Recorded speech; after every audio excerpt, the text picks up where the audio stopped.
अस्मद्गुरुसमारम्भां टीकाकृत्पादमध्यमाम् श्रीमदाचार्यपर्यन्तां वन्दे गुरुपरम्पराम्। वेदव्यासगुणावास विद्याधीशसतां वशः मां विनाशं गतक्लेशं कुर्वनाशं हरिनिशम्। कृष्णाय वासुदेवाय हरये परमात्मने प्रणतक्लेशनाशाय गोविन्दाय नमो नमः। लक्ष्मीनारायणं नत्वा पूर्णबोधान् कुरुनपि कुर्मः श्रीकृष्णगीतायाः भाष्याद्युक्तार्थसङ्ग्रहम्। धर्मक्षेत्रे कुरुक्षेत्रे समवेतायुत्सवः मामकाः पाण्डवाश्चैव किमकुर्वत सञ्जय। अशोच्यानन्वशोचस्त्वं प्रज्ञावादांश्च भाषसे गतासून् अगतासूंश्च नानुशोचन्ति पण्डिताः। श्रीगुरुभ्यो नमः। हरि ओम्।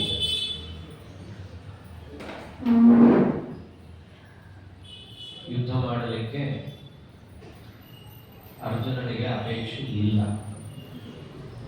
ಅದಕ್ಕಾಗಿ ಕಾರಣಗಳ ಸುರಿಮಳೆಯನ್ನೇ ಅರ್ಜುನ ನೀಡ್ತಾ ಇದ್ದಾನೆ.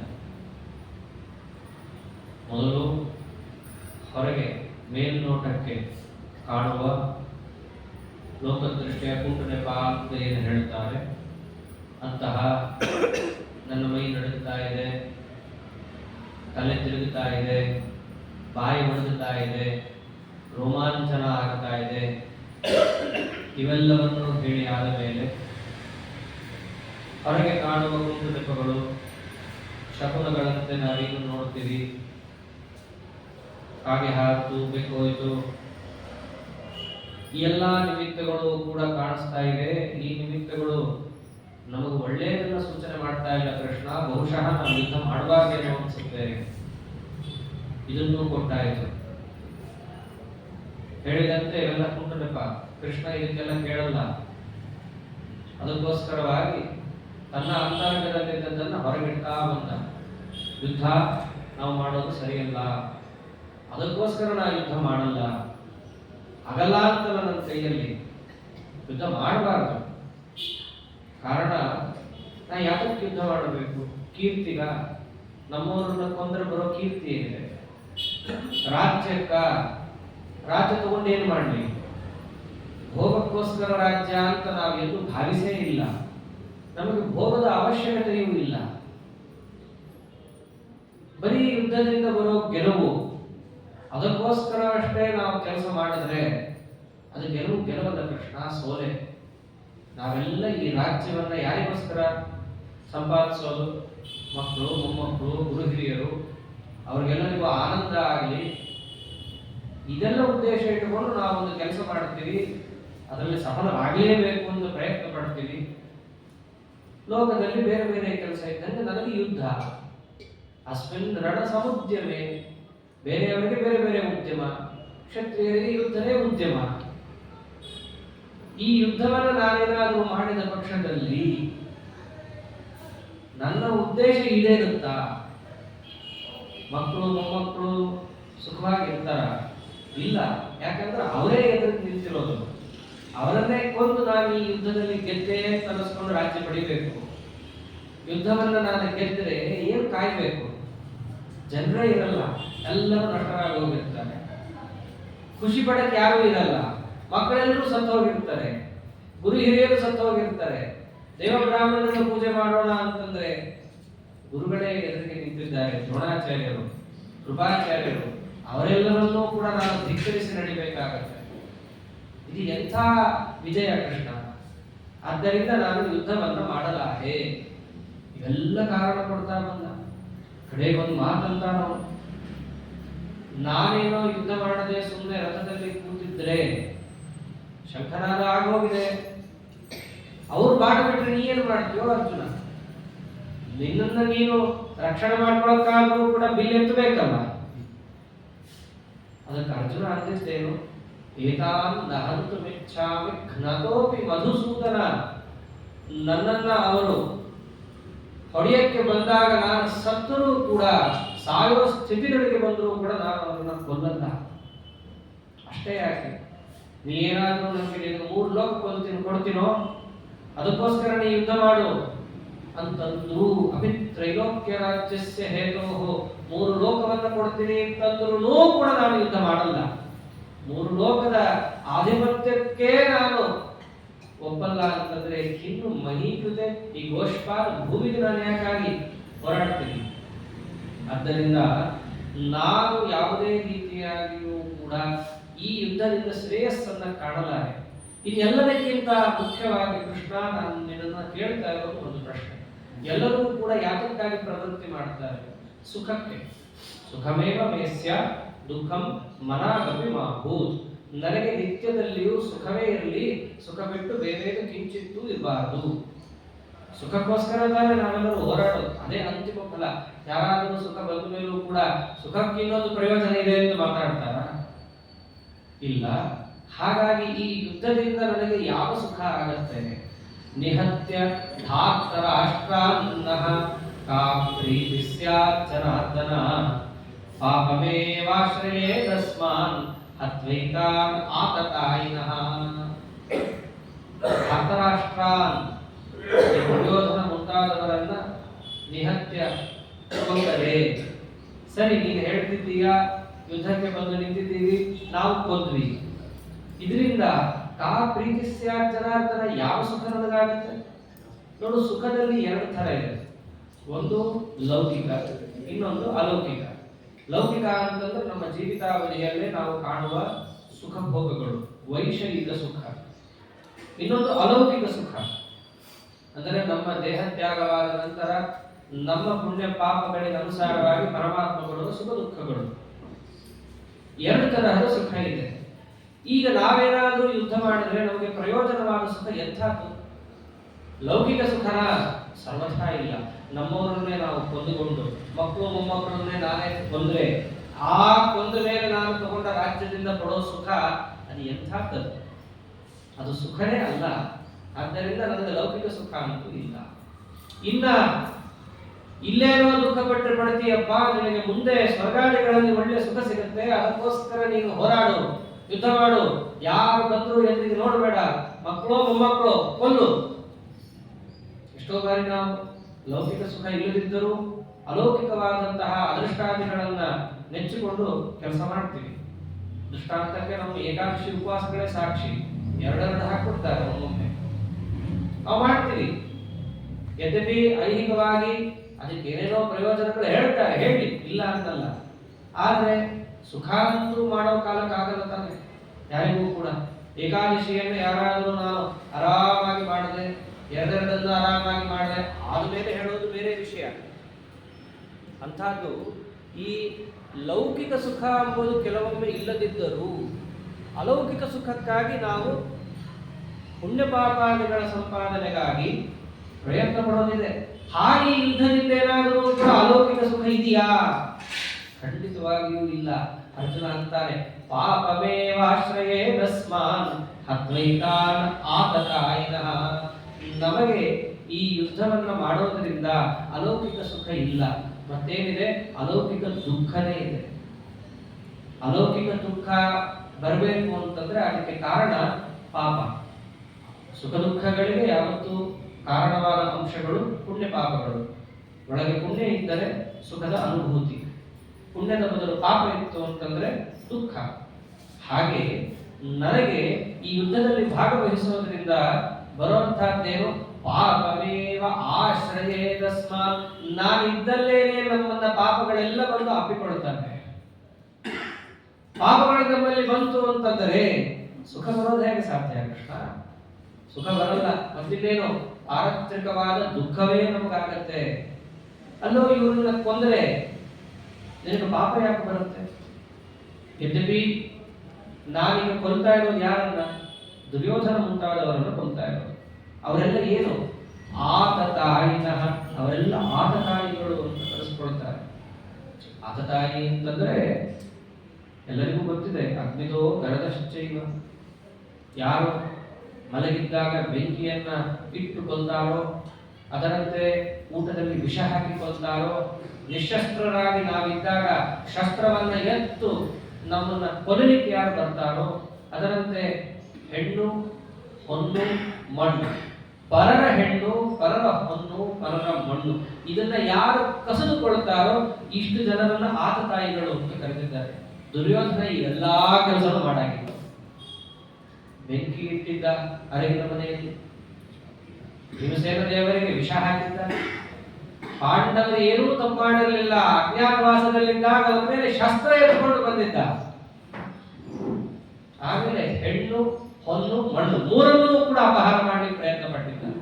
ವನವಾಸದಲ್ಲಿದ್ದಾಗಂತೂ ದ್ರೌಪದಿ ದೇವಿಯವರನ್ನ ಆ ಜಯದ್ರಥ ಹೊತ್ಕೊಂಡು ಕೂಡ ಹೋಗಿದ್ದಾನೆ. ಅವನು ಕೂಡ ಎದುರಿಗೆ ನಿಂತಿದ್ದಾನಲ್ಲಿ, ಸೈಧವ ಅಂತ ಕೂಡ ಅವರನ್ನು ಕರೀತಾರೆ. ಅಂದ್ರೆ ಎದುರಿಗೆ ನಿಂತವರು ಎಲ್ಲರೂ ಕೂಡ ಆತತಾಯಿಗಳೇ. ಧರ್ಮಶಾಸ್ತ್ರ ಏನ್ ಹೇಳುತ್ತೆ? ಆತತಾಯಿನ ಮಾಯಾಂತಮ್ಮ ಹನ್ಯಾದೇವ ಅವಿಚಾರಯನ್. ಅವನಿಗೆ ಬೇರೆ ವಿಚಾರಣೆಯೇ ಬೇಕಾಗಿಲ್ಲ. ಅವನ ಆತತಾಯಿ ತಾಯಿಗಳು ಅಂತಂದ್ರೆ ಅವನನ್ನ ಅಲ್ಲೇ ಕತ್ತರಿಸಿ ಹಾಕ್ಬೇಕು ಅಂತ ಇದೆ. ಯದ್ಯಪಿ ಎದುರಿಗಿರುವಂತಹ ದುರ್ಯೋಧನಾದಿಗಳೆಲ್ಲರೂ ಕೂಡ ಆತತಾಯಿಗಳೇ, ಅವರನ್ನ ಕೊಲ್ಲಿಕ್ಕೆ ಹಿಂದೆ ಮುಂದೆ ನೋಡಬಾರದು. ಆದರೆ ಇಲ್ಲೊಂದು ಸಣ್ಣ ಸಮಸ್ಯೆ ಇದೆ. ಅವನ್ನ ಕೊಲ್ಲಿಕ್ಕೆ ಹೋದೆ ಅಂತಂದ್ರೆ ಎದುರುಗಡೆ ಭೀಷ್ಮಾಚಾರ ಅಡ್ಡ ಬರ್ತಾರೆ, ಭೀಷ್ಮಾಚಾರ ಅಡ್ಡ ಬರ್ತಾರೆ, ದ್ರೋಣಾಚಾರ ಅಡ್ಡ ಬರ್ತಾರೆ, ಕೃಪಾಚಾರ ಅಡ್ಡ ಬರ್ತಾರೆ. ಇವ್ರ್ಯಾರು ಆತತಾಯಿಗಳಲ್ಲ. ಕಾರಣ ಇವರು ಯಾರು ಕೂಡ ದುರ್ಯೋಧನನ ಪಾಪದಲ್ಲಿ ನೇರವಾಗಿ ಭಾಗಿಯಾದವರಲ್ಲ. ಆದ್ದರಿಂದ ಇಂತಹ ದುರ್ಯೋಧನನನ್ನು ನಾನು ಕೊಲ್ಲಿಕ್ಕೆ ಹೋದರೆ, ಯದ್ಯಪಿ ಅವನು ವಧ್ಯನೇ, ಆದ್ರೆ ಕೊಲ್ಲಿಕ್ಕೆ ಹೋದೆ ಅಂತಂದ್ರೆ ಇವರೆಲ್ಲ ಅಡ್ಡ ಬರ್ತಾರೆ. ಆದ್ದರಿಂದ ತಸ್ಮಾತ್ ನಾರ್ಹಾವಯಂ ಹಂತುಂ ಧಾರ್ತರಾಷ್ಟ್ರ ಸಬಾಂಧವ. ಬಹಳ ಚೆನ್ನಾಗಿದೆ ಅರ್ಜುನನ ಮಾತು. ಧಾರ್ತರಾಷ್ಟ್ರನನ್ನ ನಾವು ಕೊಲ್ಲಬಹುದು, ಆದರೆ ಸಬಾಂಧವನಾದ ಧಾರ್ತರಾಷ್ಟ್ರನನ್ನ ನಾವು ಕೊಲ್ಲಲಿಕ್ಕೆ ಆಗಲ್ಲ. ಒಬ್ಬನೇ ದುರ್ಯೋಧನ ಬಂದಿದ್ರೆ ಬೇರೆ ಮಾತು. ಇಲ್ಲೊಬ್ಬನೇ ಬಂದಿಲ್ಲ, ಎಲ್ಲ ಗುಂಪು ಕಟ್ಕೊಂಡು ಬಂದಿದ್ದಾರೆ. ಆ ಗುಂಪೆಲ್ಲರೂ ಕೂಡ ಸಜ್ಜನರು, ಸಾತ್ವಿಕರು, ಹರಿಭಕ್ತರು, ಮೇಲಾಗಿ ನಮ್ಮ ಮೇಲೆ ಅತ್ಯಂತ ಪ್ರೀತಿಯನ್ನು ಮೊದಲಿಂದ ಸುರಿಸಿದವರು. ಏನೋ ಅನ್ನದ ಋಣಕ್ಕೆ ಬಿದ್ದು, ಮಾತಿಗೆ ಬಿದ್ದು, ಯಾವ್ದಾವುದೋ ಒಂದು ದಾಕ್ಷಿಣ್ಯಕ್ಕೆ ಒಳಗಾಗಿ ಅವರ ಪರ ನಿಂತಿದ್ದಾರೆ. ಅವರ ಜೊತೆ ಇರೋ ದುರ್ಯೋಧನನನ್ನು ನಾವು ಹೊಡೆಯೋದು ಅಂತಿದೆಯಲ್ಲ, ಇದು ನಮ್ಮ ಕೈಲಿ ಆಗದ ಕೆಲಸ. ಬಹಳ ಚೆನ್ನಾಗಿ ಅರ್ಜುನ ಒಂದೊಂದೇ ವಿಚಾರ ಎತ್ತಿಡ್ತಾ ಇದ್ದಾರೆ. ದುರ್ಯೋಧನನನ್ನು ಕೊಲ್ಲಬೇಕು, ಆದರೆ ಅವರ ಮುಂದೆ ಯಾರು ಬರ್ತಾರೆ? ಭೀಷ್ಮಾಚಾರ ಅಡ್ಡ ಬರ್ತಾರೆ. ಭೀಷ್ಮಾಚಾರ ನಾವು ಕೊಲ್ಲಕ್ಕಾಗಲ್ಲ. ಭೀಷ್ಮಾಚಾರ ಅಡ್ಡ ಬಂದ್ರೆ ಅವ್ರ ಮುಂದೆ ಇನ್ಯಾರು ಬರ್ತಾರೆ? ఎందుకు ಭೀಷ್ಮಾಚಾರ್ಯ ನಿರಪರಾಧಿಗಳು ಅರ್ಜುನನ ದೃಷ್ಟಿಯಲ್ಲಿ. ಅಂತಹ ಭೀಷ್ಮಾಚಾರ್ಯ ನಿರಪರಾಧಿಗಳು, ಅವರನ್ನು ಕೊಲ್ಲಬಾರದು. ಕಥಂಚಿತ್ ದುರ್ಯೋಧನನ ಜೊತೆಯೇ ಇದ್ರಪ್ಪ, ದುರ್ಯೋಧನ ಅರಗಿನ ಮನೆಯಲ್ಲಿ ಸುಟ್ಟಾಗುವ ಅವನಿಗೆ ಶಿಕ್ಷೆ ಆಗಲಿ ಭೀಷ್ಮಾಚಾರ್ಯ ಪ್ರಯತ್ನ ನೇರವಾಗಿ ಪಟ್ಟಿಲ್ಲಪ್ಪ ಅಂತ ಹೇಳಿ ಕಥಂಚಿತ್ ಏನಾದರೂ ನಾವು ಮನಸ್ಸಿನಲ್ಲಿ ತಂದುಕೊಳ್ಳಬಹುದು. ಆದರೆ ಆ ಭೀಷ್ಮಾಚಾರ್ಯರ ಮುಂದೆ ಎಷ್ಟು ಜನ ನಿಂತಿದ್ದಾರೆ ಸೇನೆ, ಅವರ ಪರಿಚಯ ಕೂಡ ನಮಗಿಲ್ಲ. 11 ಲಕ್ಷ ಹಿಡಿ ಸೇನಾ ನಿಂತಿರೋದು. ಯಾರ್ಯಾರು ಬಂದಿದ್ದಾರೆ ಅಲ್ಲಿ? ಸಖಿರಾತೈಶ್ಚ ಹೂಣೈಶ್ಚ ಚೀನೈಶ್ಚ ರಶಿಕೈಸ್ತಥಾ. ಭಾರತ ದೇಶದಲ್ಲಿದ್ದ ಸೇನೆ ಅಷ್ಟೇ ಅಲ್ಲಿ ಬಂದಿಲ್ಲ, ವಿದೇಶದಲ್ಲಿದ್ದ ಸೇನೆಯೂ ಕೂಡ ಅಲ್ಲಿ ಭಾಗವಹಿಸಿದೆ. ಹೂಣರು, ಚೀನರು, ರಶಿಕರು, ಇವ್ರು ಯಾರು ಭಾರತದವರಂತೂ ಅಲ್ಲ. ಅಲ್ಲಿದ್ದಂತಹ ರಾಜಾಧಿರಾಜರು ಕೂಡ ಆಗಿನ ಕಾಲದಲ್ಲಿ ಪಾಂಡವರ ಆಡಳಿತಕ್ಕೆ ಒಳಪಟ್ಟವರೇ ಆಗಿದ್ದರು ಅಂತ ಮಹಾಭಾರತದಲ್ಲಿ ಹೇಳುತ್ತೆ. ಅಂಥವರು ಕೂಡ ಈ ಸೇನೆಯಲ್ಲಿ ಬಂದು ಭಾಗವಹಿಸ್ತಾ ಇದ್ದಾರೆ. ಅವರು ಏನು ಅಪರಾಧ ಮಾಡಿದ್ದಾರೆ? ಭೀಷ್ಮಾಚಾರ್ಯನೇ ನಾನು ನಿರಪರಾಧಿಗಳು ಅಂತ ಅಂದ್ಕೊಂಡು ಕೊಲ್ಲಬಾರದು ಅಂತ ಇದ್ದೀನಿ. ಅಂಥ ಭೀಷ್ಮಾಚಾರ್ಯರ ಮುಂದೆ ಇಂಥ ಲಕ್ಷೋಪಲಕ್ಷ ಕೋಟ್ಯಾನು ಕೋಟಿ ಕಾಲಾಳುಗಳು ಬಂದಿದ್ದಾರಲ್ಲ, ಅವ್ರನ್ನ ನಾನು ಹೆಂಗೆ ಕೊಲ್ಲಿ? ಎಲ್ಲ ಯೋಚನೆ ಮಾಡ್ಬೇಕಲ್ಲ. ಒಬ್ಬ ರಾಜ ಅಂತಂದ್ರೆ ಹೇಗಿರ್ಬೇಕು? ಪುರಾಣದಲ್ಲಿ ಬರುತ್ತೆ, ಚಕ್ರವರ್ತಿಯ ಗುಣ ಏನು ಅಂತಂದ್ರೆ ಬರೀ ಮನುಷ್ಯರ ಆಗುಹೋಗುಗಳು ಸುಖ ದುಃಖಗಳನ್ನು ಮಾತ್ರ ನೋಡೋದಲ್ಲ, ಪಶು ಪಕ್ಷಿ ಪ್ರಾಣಿ ಕ್ರಿಮಿ ಕೀಟ ಪತಂಗ ವೃಕ್ಷಾದಿಗಳ ಯೋಗಕ್ಷೇಮವನ್ನೂ ನೋಡೋದು ಕ್ಷತ್ರಿಯರ ಧರ್ಮ. ಅದಕ್ಕೆ ಹೇಳೋದು ಮಾಧಾತ ಮನುಷ್ಯ ನರೀಶ ಸಗರು ರಾಜ ಮೃದುರ ಹೈಕಯ. ಯಾಕಂತವರನ್ನ ಬೆಳಗಾಗಿದ್ದು ನಾವು ನೆನೆಸ್ಕೊಳ್ಳೋದು. ಕ್ಷತ್ರಿಯರು ಹಾಗಿರ್ಬೇಕು. ಅರ್ಜುನ ಅದನ್ನು ಯೋಚನೆ ಮಾಡ್ತಾನೆ. ಒಂದು ವೇಳೆ ಕೃಷ್ಣ ನಾವೇನಾದರೂ ಕೂಡ ಯುದ್ಧ ಮಾಡಿದ್ವಿ, ದುರ್ಯೋಧನನ್ನು ಕೊಲ್ಲಿಕ್ಕೆ ಹೋದ್ವಿ, ಭೀಷ್ಮರಡ್ಡ ಬರ್ತಾರೆ, ಅಷ್ಟೇ ಅಲ್ಲ ಎಷ್ಟೋ ಜನ ಅವರ ಮುಂದೆ ಬರ್ತಾರೆ. ಅವರನ್ನ ನಾನು ತುಡುಕೊಂಡೇ ಅವರನ್ನ ಕೊಂದೇ ನಾನು ಎಲ್ಲ ಮುಂದೆ ಸಾಗಬೇಕಾಗುತ್ತೆ. ಈ ಯುದ್ಧ ಅನ್ನೋದು ಬಹಳ ಕೆಟ್ಟದ್ದು. ಯಾವತ್ತೋ ಯುದ್ಧ ನಡೆದಿರುತ್ತೆ, ಅದರ ಕಥೆಯನ್ನು ಕೇಳಿದ್ರೆ ನಮ್ಗೇನಾಗುತ್ತೆ, ಓ ಹಿಂಗ್ ನಡೀತಾ ಅಂತ ಹೇಳಿ ನಿಟ್ಟುಸಿರು ಬಿಡ್ತೀವಿ. ಅದೇ ಸಮಯದಲ್ಲಿ ಭಾಗವಹಿಸಿದವರು ಇರ್ತಾರಲ್ಲ, ಅವ್ರಿಗೆ ಆಗುವಂತಹ ವೇದನೆಯೇ ಬೇರೆ. ಅದೆಲ್ಲ ಬಿಡ್ರಿ, ಆಗ ನಡೆದಿದ್ದೇನು ಅನ್ನೋದನ್ನ ಸುಮ್ಮನೆ ನಾವು ಕಥೆ ಕೇಳಿದ್ರೆ ನಮ್ಗೆ ಹೊಟ್ಟೆ ತೊಳಸ್ಕೋಗುತ್ತೆ. ಎಲ್ಲ ಅಯೋಧ್ಯೆಗೆ ಹೋಗಿ ಬಂದಿದ್ದಾರಲ್ಲ, ಒಂದ್ಸತಿ ಅಯೋಧ್ಯೆ ಇತಿಹಾಸ ಕೇಳಿದ್ರೆ ನಮ್ಗೆಲ್ಲ ಮೈ ರೋಮಾಂಚನ ಆಗತ್ತೆ. ಒಂದು ಅರ್ಥದಲ್ಲಿ ನಮ್ಗೆ ಎಷ್ಟು ಸಿಟ್ಟು ಬರುತ್ತೆ ಅನ್ನೋದು ನಮಗೆ ಗೊತ್ತದು. ಆಗಿನ ಕಾಲದಲ್ಲಿ ಆ ದೇವಸ್ಥಾನಾದಿಗಳನ್ನ ಧ್ವಂಸ ಮಾಡ್ಲಿಕ್ಕೆ ಬಂದಾಗ ನಮ್ಮವರು ತೋರಿದಂತಹ ಏನು ರೆಸಿಸ್ಟೆನ್ಸ್ ಅಂತ ಈಗೇನು ಕರೀತಾರಲ್ಲ, ಏನ್ ಕಮ್ಮಿನ ತೋರಿಸಿರೋದು. 500 ವರ್ಷ ಚಪ್ಪಲಿ ಹಾಕಲ್ಲ ಅಂತ ಕೆಲವರು, 500 ವರ್ಷ ನಾವು ತಲೆಗೆ ಪೇಟ ಧರಿಸಲ್ಲ ಅಂತ ಹೇಳಿ, ಮೈ ತುಂಬ ರಾಮನಾಮವನ್ನು ಬರ್ಕೊಳ್ತೀವಿ ಅಂತ ಹೇಳಿ, ಇವೆಲ್ಲ ಸುಮ್ಮನೆ ನಾಯಕಲ್ಲ ಆಗೋದು. ಯುದ್ಧದಲ್ಲಾಗುವಂತಹ ಘನಘೋರ ಪರಿಸ್ಥಿತಿ ಇತ್ತೀಚೆಗೆ ಈಗ ನೋಡ್ತಾ ಇದ್ದೇವೆ. ಅಲ್ಲಿ ನಿಂತದ್ದು 11 ಅಕ್ಷೋಹಿಣಿ ಒಂದು ಕಡೆ, ಈ ಕಡೆ 7 ಅಕ್ಷೋಹಿಣಿ, 18 ಅಕ್ಷೋಹಿಣಿ ಸೇನೆಯಲ್ಲಿ ನಿಂತಿರೋದು. ಎಲ್ಲಾ ಗಂಡಸರೇ ಅಲ್ಲಿ ಬಂದಿರ್ತಾರೆ. ಒಂದು ಯುದ್ಧದಲ್ಲೇ ಸಾಯೋದು ಗಂಡಸೇ. ಮುಂದಿನ ಪೀಳಿಗೆಗೆ ಬೇಕಾದಂತಹ ಅಂಶಗಳನ್ನು ಮನೆಗೆ ಒದಗಿಸಿ ಅವರ ಆಗು ಹೋಗುಗಳನ್ನು ನೋಡಿಕೊಳ್ಳುವಂತಹ ಸಂಪೂರ್ಣ ಜನಸಂದಣಿಯೇ ಆಗಿದೆ. ಈ ಯುದ್ಧ ಆಯಿತು ಅಂತಂದ್ರೆ ಆಗೋದೇನು, ಅವರೆಲ್ಲರ ಹಣ. ಅದು ದೊಡ್ಡ ಮಾತು ಅಂತಾನೆ. ಕೃಷ್ಣ ಅನ್ಬೋದಲ್ಲ, ಅರ್ಜುನ ನೀನೇನೋ ಒಳ್ಳೆತನದಿಂದ ಹೀಗೆ ಮಾತಾಡ್ತಾ ಇದ್ದೀಯಾ, ಅವರು ಕೂಡ ಇದೇ ಯೋಚನೆ ಮಾಡ್ತಿದ್ದಾರ. ಅದಕ್ಕೆ ಅರ್ಜುನ ಅಂತ ನಾನು ಅದಕ್ಕೆ ತಲೆ ಕೆಡಿಸ್ಕೊಳ್ಳಲ್ಲ, ನಾನೊಬ್ಬ ಒಳ್ಳೆಯವನಾಗ್ತೀನಿ ಸಾಕು. ನಮ್ಮಿಂದ ಪ್ರಾರಂಭ ಆಗಲಿ. ಇದೊಂದು ಇದೆಯಲ್ಲ, ಒಳ್ಳೆತನ ಅನ್ನೋದು ಎಲ್ಲಿಂದ, ನಮ್ಮಿಂದ ಶುರುವಾಗಬೇಕು. ಬೇರೆಯವರು ಉಪದೇಶ ಮಾಡಿ ಅವನು ಒಳ್ಳೆಯವನಾದ ಮೇಲೆ ನಾವು ಒಳ್ಳೆಯವನಾಗೋದಲ್ಲ, ನಮ್ಮಿಂದ ಶುರುವಾಗಲಿ. ಯದ್ಯಪೇದೆ ನಮಶ್ಯಂತಿ, ಯದ್ಯಪಿ ಎಲ್ಲವೂ ಕೂಡ ಸತ್ಯ ಕರ್ತವ್ಯನೇ, ಆದರೆ ಇದನ್ನ ಎದುರಿಗಿರೋರು ಯಾರು ನೋಡ್ತಾ ಇಲ್ಲ, ಅರ್ಥ ಮಾಡ್ಕೋತಾ ಇಲ್ಲ. ಕಾರಣ ಅವರ ಕಣ್ಣಿಗೆ ಒಂದು ಪರದೆ ಬಿದ್ದಿದೆ. ಯಾವುದು? ಲೋಭೋಪಹತ ಚೇತಸಃ. ಲೋಭ ಅನ್ನೋ ರಾಜ್ಯದ ಲೋಭ ಅವರ ಕಣ್ಣಿಗೆ ಅಡ್ಡ ಬಂದು ಅವರಿಗೆ ಯಾವುದು ಕೂಡ ಅರ್ಥ ಆಗ್ತಾ ಇಲ್ಲ. ಇಷ್ಟು ಹನನ ಆಗತ್ತೆ.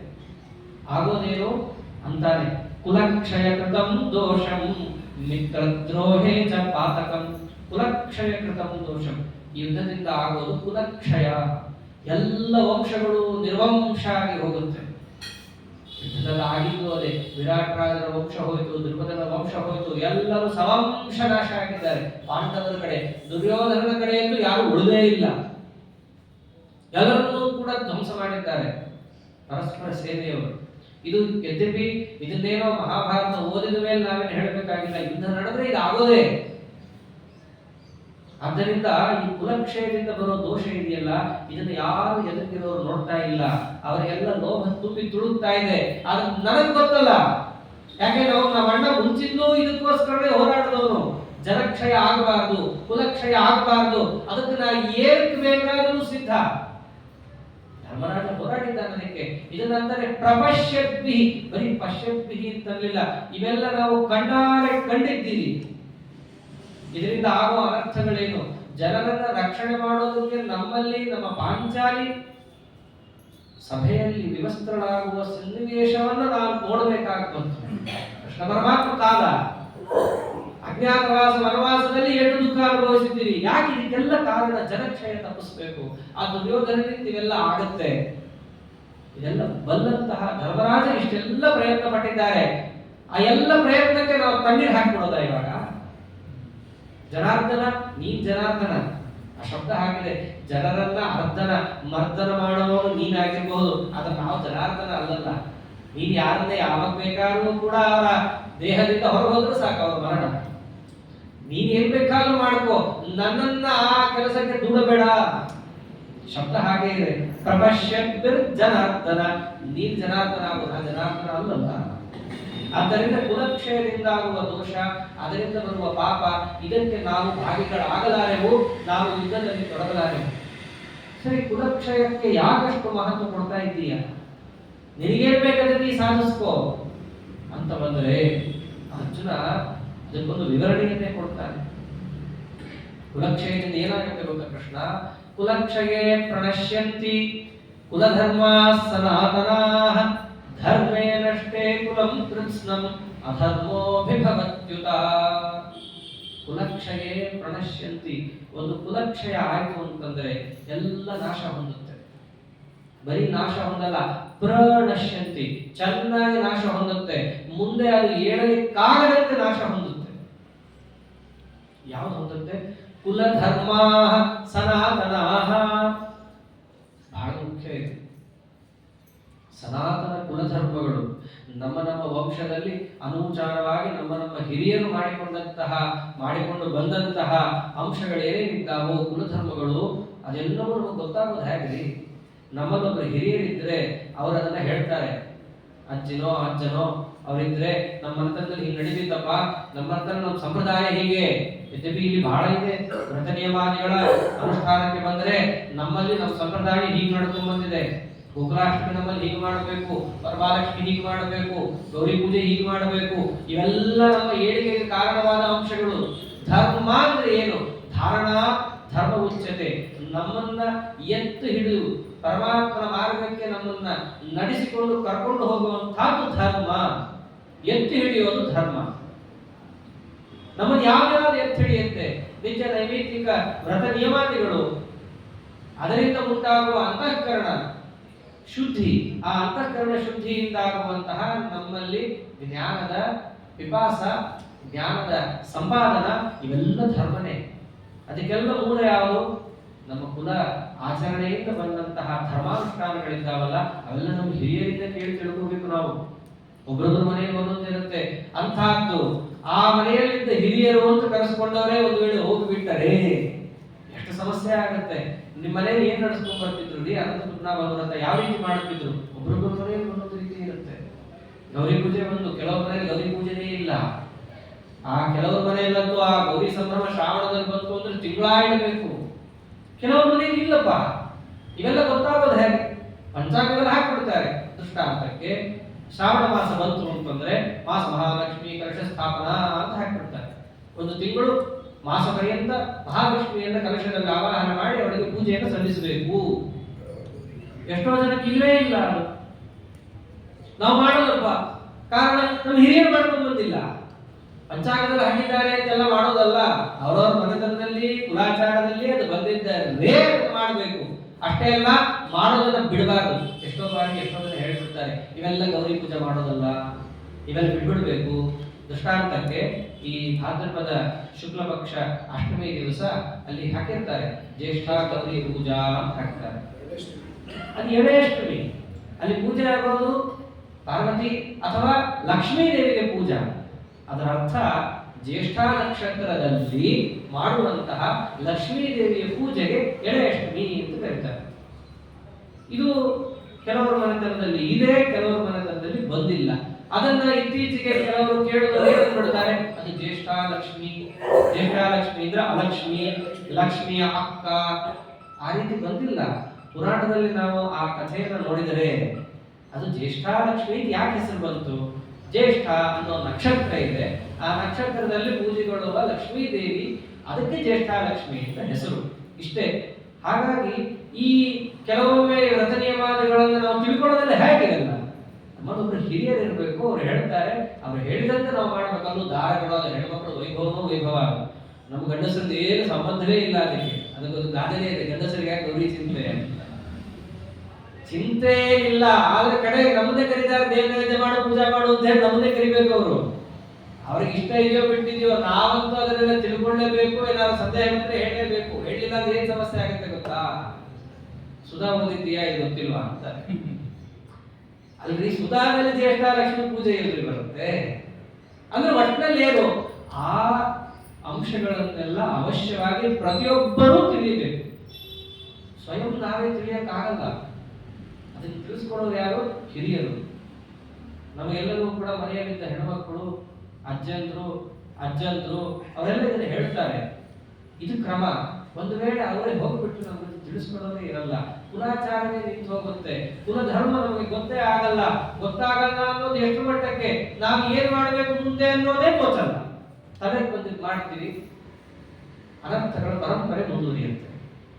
ಅದನ್ನೇ ಅಂತಾನೆ ಅರ್ಜುನ, ಕುಲಕ್ಷಯೇ ಪ್ರಣಶ್ಯಂತಿ ಕುಲಧರ್ಮ ಸನಾತನಾಹ. ಒಂದು ವೇಳೆ ಕುಲಕ್ಷಯ ಆಯಿತು, ಮನೆಯಲ್ಲಿರುವ ಹಿರಿಯರು, ಗಂಡಸರು ಎಲ್ಲರೂ ಒಂದು ವೇಳೆ ನಷ್ಟರಾಗಿ ಹೋದರೆ ಅವರಿಗೆ ಮುಂದೆ ತಿಳಿಸಿಕೊಡಬೇಕಾದ ಕುಲಧರ್ಮಗಳೇನೇನಿದ್ದಾವೋ ಅದನ್ನು ತಿಳಿಸಿಕೊಡೋರೇ ಇರಲ್ಲ. ಅದರಿಂದ ಎಲ್ಲಾ ಕುಲಧರ್ಮಗಳು ಕೂಡ ನಷ್ಟವಾಗಿ ಹೋಗುತ್ತೆ. ಆಗಲೂ ಕೂಡ ಅದರಿಂದ ಏನು, ಧರ್ಮೇನಷ್ಟೇ ಕುಲಂ ಕೃಷ್ಣಂ ಅಧರ್ಮೋ ವಿಭವತ್ಯುತ. ಅದನ್ನೇ ಅಂತ ಯಾವತ್ತೇ ಆಗಲಿ ನಮ್ಮ ಜೀವನದಲ್ಲಿ ಖಾಲಿ ಜಾಗ ಅಂತಿರಲ್ಲ, ಯಾವುದೋ ಒಂದು ಅದರಲ್ಲಿ ತುಂಬಿರುತ್ತೆ. ಇಲ್ಲ ಧರ್ಮ ಇಲ್ಲ ಅಧರ್ಮ. ಅಲ್ಲಿ 100 ಅಂತ ಒಂದು ಬಾರ್ ಇಟ್ಟುಕೊಂಡ್ರೆ, ಬಾರ್ ಅಂದ್ರೆ ಒಂದು ಚಿಹ್ನೆ, ಅದರಲ್ಲಿ 60% ಧರ್ಮ ಇದೆ ಅಂತಂದ್ರೆ ಇನ್ನು ಉಳಿದ 40% ಖಾಲಿ ಯಾವತ್ತೂ ಇರಲ್ಲ. ಅಲ್ಲಿ ಏನೋ ಒಂದು ತುಂಬಬೇಕು. ಯಾವುದು ತುಂಬುತ್ತೆ? ಅಧರ್ಮನೇ ತುಂಬುತ್ತೆ. ಹಾಗೆ ಒಂದು ವೇಳೆ ಧರ್ಮ ಅಷ್ಟೂ ಹೋಯ್ತು ಅಂತಂದ್ರೆ ಆ ಜಾಗಕ್ಕೆ ಯಾವುದು ಬಂದು ಕೂಡುತ್ತೆ? ಅಧರ್ಮನೇ ಬಂದು ಕೂಡುತ್ತೆ. ಹಾಗಾಗಿ ನಾವು 60% ಧರ್ಮ ಮಾಡ್ತೀವಿ ಯಾರಾದ್ರೂ ಅಂದ್ರೆ ಅದರ ಅರ್ಥ ಏನು? ಉಳಿದದ್ದು ಯಾವುದು ನಾವು ಧರ್ಮ ಮಾಡ್ತಿಲ್ಲ, ಅಧರ್ಮ ಮಾಡ್ತಿದ್ದೀವಿ ಅಂತ ಅರ್ಥ. ಶಬ್ದ ಕರೆ ಅರ್ಥ. ಮತ್ತೆ ಇನ್ನೇನು, ನಮ್ಮ ಕೈಲಿ ಇಷ್ಟೇ ಆಗೋದಪ್ಪ ಅಂತಂದ್ರೇನು, ನಮ್ಮ ಕೈಲಿ ಪೂರ್ಣ ಧರ್ಮ ಮಾಡಕ್ ಆಗ್ತಿಲ್ಲ, ನಾವು ತಪ್ಪುಗಳನ್ನ ಬೇಕಾದಷ್ಟು ಮಾಡ್ತಿದ್ದೇವೆ. ನಮ್ಗೆ ಆ ಶಬ್ದ ಆಡಕ್ಕೆ ಇಷ್ಟ ಇಲ್ಲ, ಬೇರೆ ವಿಷಯ. ನಾವು ತಪ್ಪು ಮಾಡ್ತಿದ್ದೀವಿ ಅಂತ ಹೇಳ್ಕೊಂಡ್ರೆ ಅದು ಏನೋ ಒಂದು ರೀತಿಯಾಗಿ ಪಾಪ ಪ್ರಜ್ಞೆ ಬರ್ಬೇಕಾದ್ರೆ ಎದ್ದೆಬಿಗೆ ನಾವು ತಪ್ಪು ಮಾಡ್ತಿದ್ದೀವಿ ಅಂತ ನಿತ್ಯ ಹೇಳ್ತೀವಿ. ಅಪರಾಧ ಸಹಸ್ರಾಣಿ ಕ್ರಿಯತೆ ಅಹರ್ನಿಶಮಯ.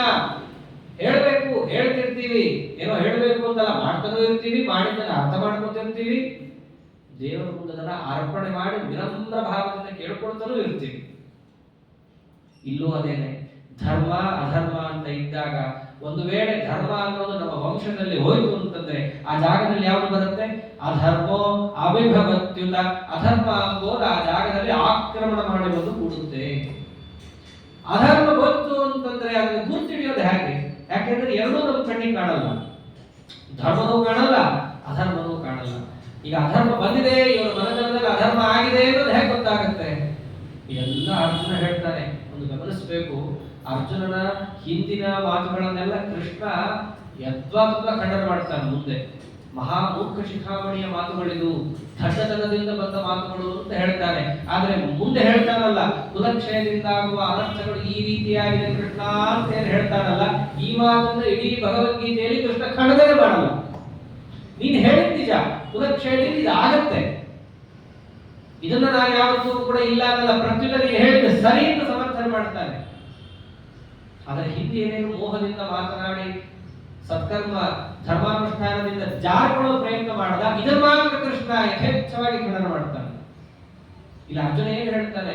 ಅಧರ್ಮ ತಾಂಡವ ಆಡುತ್ತೆ, ಧರ್ಮ ಎಂಬುದು ಹೋಗೇ ಬಿಡುತ್ತೆ, ಅಧರ್ಮ ಇದೆ ಅನ್ನೋದು ಗೊತ್ತಾಗೋದು ಹೇಗೆ ಅಂತಾನೆ ಗುರ್ತು ಹಿಡ್ಕೊಳ್ಳೋಕ್ಕೊಂದು ಕಾರಣ ಕೊಡ್ತಾನೆ. ಅಧರ್ಮ ವಿಭವ ಕೃಷ್ಣ ಪ್ರದುಷ್ಯಂತಿ ಕುಲಸ್ತ್ರೀಯಃ ಸ್ತ್ರೀಷು ದುಷ್ಟಾಸು ಆಶ್ನೇಯ ಜಾಯತೆ ವರ್ಣ ಸಂಕರಃ.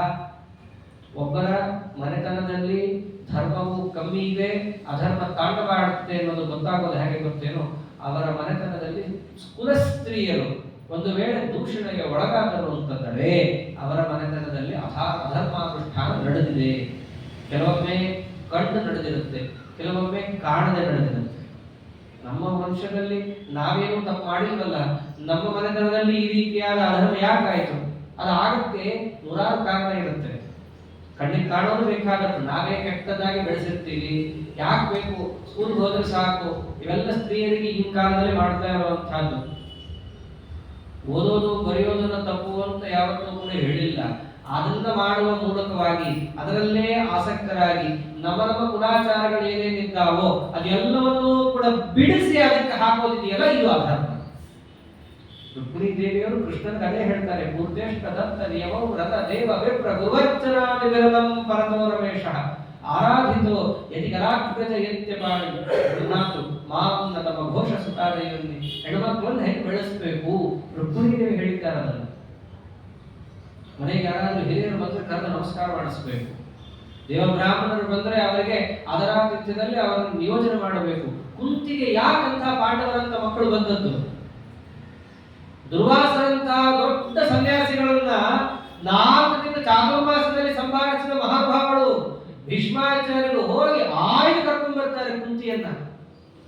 ಕುಂತಿ ಭೋಜನ ಹತ್ರ ಹೋಗಿ ದುರ್ವಾಸರಂತಹ ಮಹಾನುಭಾವರ ತಪಸ್ಸನ್ನು ಕೂಡ ತಡ್ಕೊಂಡು, ಅವರ ಸಿಟ್ಟನ್ನ ತಡ್ಕೊಂಡು, ಅವರಿಗೆ ಒಂಚೂರು ಸಿಟ್ಟು ಬಾರದೆ ಅವರ ಸೇವೆಯನ್ನು ಮಾಡಿದಂತಹ 7-8 ವರ್ಷದ ಹುಡುಗಿ ಕುಂತಿ ಅವಾಗ ಅವಳೇ ನಮ್ಮ ಕುರು ಸಾಮ್ರಾಜ್ಯಕ್ಕೆ ಬೇಕು ಅಂತ ಕರ್ಕೊಂಡ್ ಬರ್ತಾರೆ ಭೀಷ್ಮಾಚಾರ್ಯರು. ಕುಂತಿದು ವೈಭವ ಬಹಳಷ್ಟಿದೆ, ಸುಮ್ಮನೆ ಬರ್ತಾರೆ ಏನ್ರಿ ಅಂತ ದೇವತೆಗಳು ಅವರ ಮಕ್ಕಳು ಅಂತಾಗಿ ದುರ್ವಾಸರಂತ ಮಹಾನುಭಾವರು ಅವಳಿಗೆ ತಾವೇ ಒಂದು ವರವನ್ನು ಕೊಡ್ತಾರೆ ಅಂತಂದ್ರೆ ಅವಳ ಸಾಮರ್ಥ್ಯ ಎಷ್ಟಿರಬೇಕು, ಅವಳ ತಾಳ್ಮೆ ಎಷ್ಟಿರಬೇಕು. ಮನೆಗೆ ಬಂದು ಬ್ರಾಹ್ಮಣರನ್ನು ತಡ್ಕೊಳಕ್ಕಾಗಲ್ಲ, ಸ್ವಾಮಿಗಳನ್ನಂತೂ ಮುದೇ ಹೋಯ್ತು, ಅವ್ರು ಹೋದ್ರಪ್ಪ ಅಂತ ನಾವು ಉಸಿರು ಬಿಡ್ತೀವಿ. ಅಂತಹದ್ದು ಇಂಥ ಸ್ವಾಮಿಗಳಿಗೆ ಹೀಗಿದ್ದಾಗ ಅಂತ ದುರ್ವಾಸರು ಮಹಾ ಸಿಡುಕರು ಅಂತ ಜಗತ್ ಪ್ರಸಿದ್ಧ. ಅಂಥವರನ್ನ ನೋಡ್ಕೊಳ್ಳಕ್ಕೆ ಅವರಪ್ಪ ಇಟ್ಟಿದ್ದು ಹುಡುಗಿಯನ್ನ, ಪುಟ್ಟ ಕನ್ಯೆ. ಸರಿಯಾಗಿ ಅವರ ಉಪಚಾರವನ್ನು ಅವಳು ಮಾಡಿದ್ದಾಳೆ. ಅವರಿಗೆ ಸುಪ್ರಸನ್ನರಾಗಿ ಅವರು ಕೊಟ್ಟಿದ್ದೇನು, ನೀನು ಯಾವ ದೇವತೆಯನ್ನು ಕರೆದು ಅವರ ಮಕ್ಕಳಾಗಿ ಬರ್ತಾರೋ, ಯಾರು ಸೂರ್ಯ ಬೇಕಾ ಬರ್ತಾರೆ, ಚಂದ್ರ ಬೇಕಾ ಬರ್ತಾರೆ, ಅಂಥ ಮಂತ್ರಗಳನ್ನು ಅವಳಿಗೆ ಕೊಟ್ಟದ್ದು. ಅಂದ್ರೆ ಸ್ತ್ರೀಯರನ್ನು ಹೇಗೆ ಬೆಳೆಸಬೇಕು, ಸತ್ಕರ್ಮದಲ್ಲಿ ಅವರನ್ನ ಆಸಕ್ತರನ್ನಾಗಿ ಮಾಡಬೇಕು. ವ್ರತ ನಿಯಮಾದಿಗಳು ಅಂತಿದ್ದಾವೆ, ಸ್ತ್ರೀಯರಿಗೂ ಕೂಡ ಮಗಳ ಗೌರಿ ಎಂತಿದೆ, ಬೇಕಾದಷ್ಟಿದೆ, ಅವರ ವಂಶದಲ್ಲಿ ಅವ್ರಿಗೆಲ್ಲರಿಗೂ ಗೊತ್ತೇ ಇರುತ್ತೆ, ಆದ್ರೆ ಮಾಡಿಸಲ್ಲ. ಇಷ್ಟು ಬೇಗ ಯಾಕಿವೆಲ್ಲ, ಇದಂತ ಕೆಲವೊಂದು ಶಬ್ದಗಳಿವೆ. ಮುಂದೆಲ್ಲ ಮಾಡೋದಿದೆಯಲ್ಲ, ಅದು ಮುಂದೂ ಮಾಡಲ್ಲ, ಹಿಂದೆ ಅಭ್ಯಾಸ ಇದ್ರೆ ಮುಂದೆ ಮಾಡಕ್ಕಾಗತ್ತೆ. ಸಣ್ಣವರಿದ್ದಾಗಲೇ ನಾವು ಅದಕ್ಕೆ ಬೇಕಾದಂತಹ ಅಡಿಪಾಯಗಳನ್ನ ಹಾಕದೆ ಮುಂದವರು ದೊಡ್ಡ ಭವನವನ್ನ ಕಟ್ಟಲಿ ಅಂತ ಅಪೇಕ್ಷೆ ಪಟ್ರೆ ಅದು ಯಾವ ಬುದ್ಧಿವಂತಿಕೆ ಇರಬೇಕು ಅನ್ನೋದೇ ಗೊತ್ತಾಗಲ್ಲ. ಅದಕ್ಕೆ ಪ್ರಹ್ಲಾದರಾಜರಂತದ್ದು ಕೌಮಾರ ಆಚರೇ ಪ್ರಾಜ್ಞ ಧರ್ಮಾನ್ ಭಾಗವತಾನಿಹ. ನಮಗೆ ಭಾಗವತ ಧರ್ಮಗಳು ಯಾವಾಗ ತಲೆಗೆ ಹೋಗುತ್ತೆ, ಮನಸ್ಸಿನಲ್ಲಿ ಬೇರೂರುತ್ತೆ ಅಂತಂದ್ರೆ ಕೌಮಾರ ಆಚರೆ, ಕೌಮಾರಾವಸ್ಥಾ ಅರ್ಥಾತ್ 8ರಿಂದ 16 ವರ್ಷಗಳ ಕಾಲ ಏನಿದ್ದಾವೆ ಆ ಸಮಯದಲ್ಲಿ ನಾವೇನು ಮಾಡಬೇಕು, ಆ ಹುಡುಗರಿಗೆ ಮತ್ತು ಬಾಲಕಿಯರಿಗೆ ಧರ್ಮ ಜ್ಞಾನ ಇವುಗಳನ್ನು ಸರಿಯಾಗಿ ತಿಳಿಸಿಕೊಡಬೇಕು. ಅದನ್ನು ನಾವು ತಿಳಿಸಿಕೊಡದೆ ನಾವೇನಾದರೂ ಹಾಗೆ ಇದ್ದ ಪಕ್ಷದಲ್ಲಿ ಏನಾಗುತ್ತೆ, ಈಗ ನೋಡ್ತಾನೇ ಇದ್ದೇವೆ. ಇದು ಬರೀ ಹುಡುಗರಿಗಷ್ಟೇ ಅಲ್ಲ, ಹುಡುಗರು ಎಲ್ಲರಿಗೂ ಅನ್ವಯ ಆಗುವಂತಹ ಅಂಶ. ನಾವು ಕೆಲವೊಮ್ಮೆ ಬರೀ ತಂದೆ ತಾಯಿಗಳನ್ನು ಮಾತ್ರ ಬೈಯೋದಾಗತ್ತೆ, ಆದ್ರೆ ವಾಸ್ತವದಲ್ಲಿ ಎರಡೂ ಕೂಡ ಸೇರಿರುತ್ತಲ್ಲಿ. ಅವ್ರದ್ದು ಅಬದ್ಧ ಇರುತ್ತೆ, ಇವ್ರದ್ದು ಅಬದ್ಧ ಇರುತ್ತೆ. ಆದ್ರೆ ಕೃಷ್ಣ ಒಂದ್ ಮಾತು ಅಂತಾನೆ ಮುಂದೆ, ನಿನ್ ಕೆಲಸ ನೀ ಮಾಡಪ್ಪ, ಅವ್ರ ಅಬದ್ಧ ಇದ್ರೆ ಇರ್ಲಿ, ನೀನಂತೂ ಅವ್ರು ಕೊಡೋ ಶಿಕ್ಷಣ ಕೊಡೋ ಸಮಯಕ್ಕೆ ಕೊಟ್ಟು ಅವರನ್ನು ಒಳ್ಳೆ ಮಾರ್ಗ ತರಬಹುದಲ್ಲ. ಈಗ ದುರ್ಯೋಧನರಿಗೆ ಉಪದೇಶ ಮಾಡೋದು ಅಲ್ಲಿದ್ದಂತಹ ಸಜ್ಜನರ ಕೆಲಸ ಅವ್ರು ಮಾಡೋದು. ಅವನು ಯಾವ ಕಾರಣಕ್ಕೂ ಟರ್ನೆ ಆಗಲಿಲ್ಲ. ಯಾಕೆ ಅಂತಂದ್ರೆ ಹೇಳ್ತಾರಲ್ಲ, ಮ್ಯಾನುಫ್ಯಾಕ್ಚರಿಂಗ್ ಡಿಫೆಕ್ಟ್, ಶುದ್ಧ ತಾಮಸ. ಅವ್ರು ಕೇಳಲಿಲ್ಲ ಮಾತು, ಏನ್ ಮಾಡ್ತೀವಿ? ಹೇಳೋದಂತೂ ಹೇಳಬೇಕು, ಶಬ್ದ ಊದಬೇಕು, ಕೇಳೋರು ಹೇಳಿ ಬಿಟ್ರು ಬಿಡ್ಲಿ, ನಿಮ್ ಕೆಲಸ ನೀವು ಮಾಡ್ಬೋದಲ್ಲ. ಅವ್ರು ಕೇಳೋದ್ರಲ್ಲಿ ನಾ ಯಾಕೆ ಹೇಳಿ ಅದೆಲ್ಲ ಅಲ್ಲ, ಅವ್ರು ಕೇಳೋದು ಅವರ ಫಲ, ನಮ್ ಕೆಲಸ ಏನು? ಇದನ್ನೇ ಅಂತಾರೆ ಕೃಷ್ಣ, ಕರ್ಮಣ್ಣೇ ವಾಧಿಕಾರಸ್ಥೆ ಮಾ ಫಲೇಶು ಕದಾಚನ. ನಿನ್ನ ಕೆಲಸ ಬರೀ ಮಾಡೋದಷ್ಟೇ, ಅದರಿಂದ ಆಗೋದು ಬಿಡೋದೆಲ್ಲ ನಿನ್ ಕೈಯಲ್ಲಿಲ್ಲ, ಅದೆಲ್ಲ ನಾನ್ ನೋಡ್ಕೋತೀನಿ. ಆದ್ದರಿಂದ ಫಲ ಸಿಗಲ್ಲ ಅಂತ ಹೇಳಿ ಕೆಲಸ ಮಾಡೋದನ್ನ ಬಿಡಬೇಡ. ನಿನಗೆ ಏನ್ ವಿಹಿತ ಇದೆಯೋ ಅದನ್ನ ನೀ ಮಾಡು. ಯಾರಿಗೆ ಏನ್ ಹೇಳ್ಬೇಕೋ ಆ ಸಮಯದಲ್ಲಿ ಹೇಳ್ಬಿಡು. ಕೆಟ್ಟವರಾಗತ್ತೆ, ನೀನು ಅದಕ್ಕೆಲ್ಲ ತಲೆ ಕೆಡಿಸ್ಕೋಬೇಡ. ಕೆಲವೊಮ್ಮೆ ಹೇಳಿದ್ರಿಂದ ಒಳ್ಳೇದಾಗತ್ತೆ, ಕೆಲವೊಂದರಿಂದ ಆಗಲ್ಲ. ಆದರೆ ಮಾಡೋ ಕೆಲಸದಿಂದ ಜಾರಿಕೊಳ್ಳುವಂತಹ ಅನರ್ಥಕ್ಕೆ ಮಾತ್ರ ನೀವು ಭಾಗಿಯಾಗಬೇಡ. ಹೆಣ್ಣುಮಕ್ಕಳ ವಿಷಯದಲ್ಲೂ ಇದೆ. ನಮ್ಮ ಮನೆತನದಲ್ಲಾಗಲಿ, ಬೇರೆಯವರ ಮನೆತನದಲ್ಲಾಗಲಿ, ಒಬ್ಬರ ವಂಶದಲ್ಲಾಗಲಿ ಏನಾದರೂ ಕೂಡ ಸ್ತ್ರೀಯರಲ್ಲಿ ದೋಷ ಕಂಡು ಬಂತು ಅಂತಂದ್ರೆ ಅದಕ್ಕೇನು ಕಾರಣ? ಮನೆತನದಲ್ಲಿ ಅಧರ್ಮ ನಡೆದಿದೆ ಅಂತ ಅರ್ಥ. ಅಂತಾನೆ ಅಧರ್ಮ ವಿಭವ ಕೃಷ್ಣ. ಒಂದು ವೇಳೆ ಮನೆತನದಲ್ಲಿ ಕುಲದಲ್ಲಿ ಅಧರ್ಮ ಹೆಚ್ಚಾಯಿತು ಅಂತಂದರೆ, ಇದು ಮನೆತನದಲ್ಲಷ್ಟೇ ಅಲ್ಲ, ದೇಶಕ್ಕೂ ಕೂಡ ಇದೇ ಹೊಂದುತ್ತೆ ನಿಯಮ. ದೇಶದಲ್ಲಿ ಅಧರ್ಮ ಹೆಚ್ಚಾಗಿದೆ ಅಂತಂದರೆ ನಮ್ಮ ಕಣ್ಣಿಗೆ ಎದ್ದು ಕಾಣುತ್ತೆ, ರಾಜತ್ತೆ. ಪ್ರದುಷ್ಯಂತಿ ಕುಲ ಸ್ತ್ರೀಯ, ಸ್ತ್ರೀಯರೆಲ್ಲರೂ ಕೂಡ ಸ್ವೇಚ್ಛಾಚಾರದಿಂದ ಓಡಾಟ ಎಂಬುದು ಕಾಣುತ್ತೆ. ಅಧರ್ಮ ಇದೆ ಅಂತ ಅರ್ಥ ಆಗಿದೆ. ಸರಿ, ಆಗಲಿ ಬಿಡಿ, ಅದರಿಂದ ಏನು? ಇದಕ್ಕೆ ಅರ್ಜುನ ಒಂದು ಮಾತಂತಾರೆ, ಸ್ತ್ರೀಷು ಧರ್ಮ ಪ್ರತಿಷ್ಠಿತ. ಏನಾದರೂ ಕೂಡ ಧರ್ಮ ನಿಲ್ಲಬೇಕು ಅಂತಂದ್ರೆ ಅದು ಎಲ್ಲಿ? ಪುರುಷನಲ್ಲ, ನಿಲ್ಲೋದಿಗೆ ಸ್ತ್ರೀಯರಲ್ಲಿ. ಕಾರಣ ಎಲ್ಲರೂ ಕೂಡ ಯಾರ ಮೂಲಕ ಬರಬೇಕು? ಹೆಣ್ಣಿನ ಮೂಲಕನೇ ಬರಬೇಕು. ಎಂತೆಂಥ ದೇವತೆಗಳು ಕೂಡ ಯಾರ ಮೂಲಕ ಬಂದದ್ದು? ತಾಯಿಯನ್ನೇ ನಿಮಿತ್ತ ಮಾಡಿಕೊಂಡು ಬರಬೇಕು. ಅಂತಹ ತಾಯಿಯೇ ದುಷ್ಟಳಾದರೆ ಅವಳಿಂದ ಬರುವಂತಹ ಮುಂದಿನ ಎಲ್ಲ ಸಂತಾನ, ವಂಶ ಪಾರಂಪರ್ಯ ಸಾಧನ ಶೂನ್ಯರಾಗಿ ಹೋಗ್ತಾರೆ. ದೇಹಕ್ಕೆ ಬಹಳ ಮಹತ್ವ ಕೊಟ್ಟಿದ್ದಾರೆ ನಮ್ಮಲ್ಲಿ. ಅದಿದ್ದಾರಲ್ಲ ದಾಸರಾಯರೇ, 84 ಲಕ್ಷ ಜೀವ ರಾಶಿಯನ್ನು ದಾಟಿ ಬಂದ ಈ ಶರೀರ ಶರೀರಕ್ಕೆ ಮಹತ್ವ ಇದೆ, ಬಿದ್ದೋಗೋದೇ ಆದರೂ ಕೂಡ ಇದ್ದಷ್ಟು ದಿನ ನಮ್ಮ ಮೋಕ್ಷಾದಿ ಪುರುಷಾರ್ಥಕ್ಕೆ ಬೇಕಾದ ಎಲ್ಲಾ ಸಾಧನವನ್ನೂ ಮಾಡಿಕೊಳ್ಳಕ್ಕೆ ಅನುಕೂಲವಾದ ಶರೀರ ಅದೇ ಕೆಟ್ಟು ಹೋಗುತ್ತೆ. ಅದನ್ನು ಕೆಡಿಸ್ಕೋಬಾರದು. ಅದೆಲ್ಲ ಯಾರಿಂದ ಬರಬೇಕು? ಸ್ತ್ರೀಯರಿಂದಲೇ ಬರಬೇಕು. ಆದ್ದರಿಂದ ಅವರು ಎಷ್ಟು ತಮ್ಮ ಧರ್ಮದಲ್ಲಿ ನಿಷ್ಣಾತರಾಗಿರ್ತಾರೋ, ಧರ್ಮದಲ್ಲಿ ಅವರು ಎಷ್ಟು ಬದ್ಧರಾಗಿರ್ತಾರೋ ಅಷ್ಟು ಮುಂದಿನ ಸಂತಾನ ಅನ್ನೋದು ಉತ್ಕೃಷ್ಟವಾಗಿ ಬರುತ್ತೆ. ಕುಂತಿದ್ದೀವಿ. ಅದರಂತೆಯೇ ಇತ್ತೀಚೆಗೆ ಕಲಿಯುಗದಲ್ಲೇ ತಗೊಳ್ರಿ, ಮದುವೆ ಬಂದ ದಂಪತಿಗಳು ಹೇಗೆ ಸಾಧನೆ ಮಾಡಿದ್ದಾರೆ, ಹೇಗೆ ಸಾಧನೆ. ಗಾಂಗಂ ಸ್ವಯಂಚ ಹೃದಯಂ ದಮಯಾಂಚಕಾರ ಸ್ವಚ್ಛಂಚ ದೇಹಮಣಿಕಂ ವಿಬಲೀಚಕಾರ ತೀವ್ರೈಃ ಪಯೋವೃತ ಮುಖೈಃ ವಿವಿಧೈರ್ ವ್ರತಾಗ್ರೈರ್ ಜಯಾಪತಿ ಗುಣಗಣಾರ್ಣವ ಪುತ್ರಕಾಮು. ಒಳ್ಳೆ ಮಕ್ಕಳು ಬೇಕು ಅಂತಂದ್ರೆ ಅವರು ನಮ್ಮ ಶರೀರದಿಂದಲೇ ಬರಬೇಕು. ಅದಕ್ಕೇನು? ನಮ್ಮ ಶರೀರ ಒಂದು ಸ್ವಚ್ಛ ಇರಬೇಕು. ಅದಕ್ಕೋಸ್ಕರನೇ ಎಲ್ಲ ವ್ರತ ನಿಯಮಾದಿಗಳಿರೋದು. ಒಂದು ಶರೀರ ಸ್ವಚ್ಛ ಮಾಡಿಕೊಳ್ಳೋಣ. ಶರೀರ ಸ್ವಚ್ಛ ಆಯಿತು, ಆಮೇಲೆ ಇಂದ್ರಿಯಗಳ ಸ್ವಚ್ಛತೆ. ಅದಕ್ಕೆ ಮೌನವ್ರತಾದಿಗಳಿದ್ದಾವೆ. ಮಾತಿಗೆ ಮೌನವ್ರತ, ಕಣ್ಣಿಗೊಂದು, ಕಿವಿಗೊಂದು. ನಾನು ಆಡಿದರೆ ಒಳ್ಳೆ ಮಾತನ್ನೇ ಆಡ್ತೇನೆ, ಕೇಳಿದ್ರೆ ಒಳ್ಳೆ ಶಬ್ದಗಳನ್ನೇ ಕೇಳ್ತೇನೆ. ಈ ಸಂಕಲ್ಪ ಮಾಡಿ ವ್ರತ ಹೇಳಿದ್ರೆ ಇದಕ್ಕೆ ಅಪಾರ ಪುಣ್ಯ ಇದೆ ಈ ವ್ರತಗಳಿಗೆಲ್ಲ. ಅದಕ್ಕೂ ಮಿಗಿಲಾದ ವ್ರತ. ನಮ್ಮ ಮನಸ್ಸಿನಲ್ಲಿ ಒಳ್ಳೆಯ ಅಂಶಗಳನ್ನೇ ತುಂಬಿಕೊಳ್ಳುತ್ತೇವೆ. ಇದೇನೆ ತಥ್ಯತಪಃ ಸ್ವಾಧ್ಯಾಯ ಪ್ರವಚನ ಏನೇತಿ ನಾಕೋ ಮುದ್ಗಲ್ಯ. ಮನಸ್ಸನ್ನು ನಾವು ಸ್ವಚ್ಛ ಮಾಡ್ಕೊಳ್ತೀವಿ ಅಂತ. ಆಮೇಲೆ ಹಾಗಿದ್ದರೆ ಮಾತ್ರ ಅಂತವರ ಮನೆತನದಲ್ಲಿ ದೊಡ್ಡ ದೊಡ್ಡ ಜ್ಞಾನಿ ಶ್ರೇಷ್ಠರು ಬರ್ತಾರೆ. ಒಂದು ವೇಳೆ ಅದು ಯಾವುದು ಮಾಡದೆ ಸ್ವೇಚ್ಛಾಚಾರದಿಂದ ಇದ್ದರೆ ಅಧರ್ಮದಲ್ಲಿ ಮನೆತನ ಮುಳುಗಿ ಹೋಗಿ, ದೇಶ ಮುಳುಗಿ ಹೋಗಿ ಮೊದಲಾಗುವುದು ಕುಲಸ್ತ್ರೀಯರ ದೋಷ. ಅದಾಯ್ತು ಅಂದ್ರೆ ಮುಂದೆ ಸಾಧನೆಯೇ ಇಲ್ಲ. ಸ್ತ್ರೀಷು ದುಷ್ಟಾಸು ವಾರ್ಷ್ಣೇಯ ಜಾಯತೆ ವರ್ಣಸಂಕರ.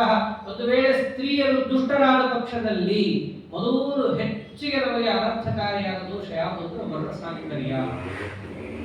ಕೆಲವೊಂದು ಶಬ್ದಗಳನ್ನ ಈಗಿನ ಕಾಲದಲ್ಲಿ ಹೇಳೋದು ಮನಸ್ಸಿಗೆ ಬೇಸರ, ಕಣ್ಣಿಗೆ ಕೀಸರ, ಕಿವಿಗಳಿಗೆ ಕೀಸರ ಅಂತ ಅನಿಸ್ಬಹುದು.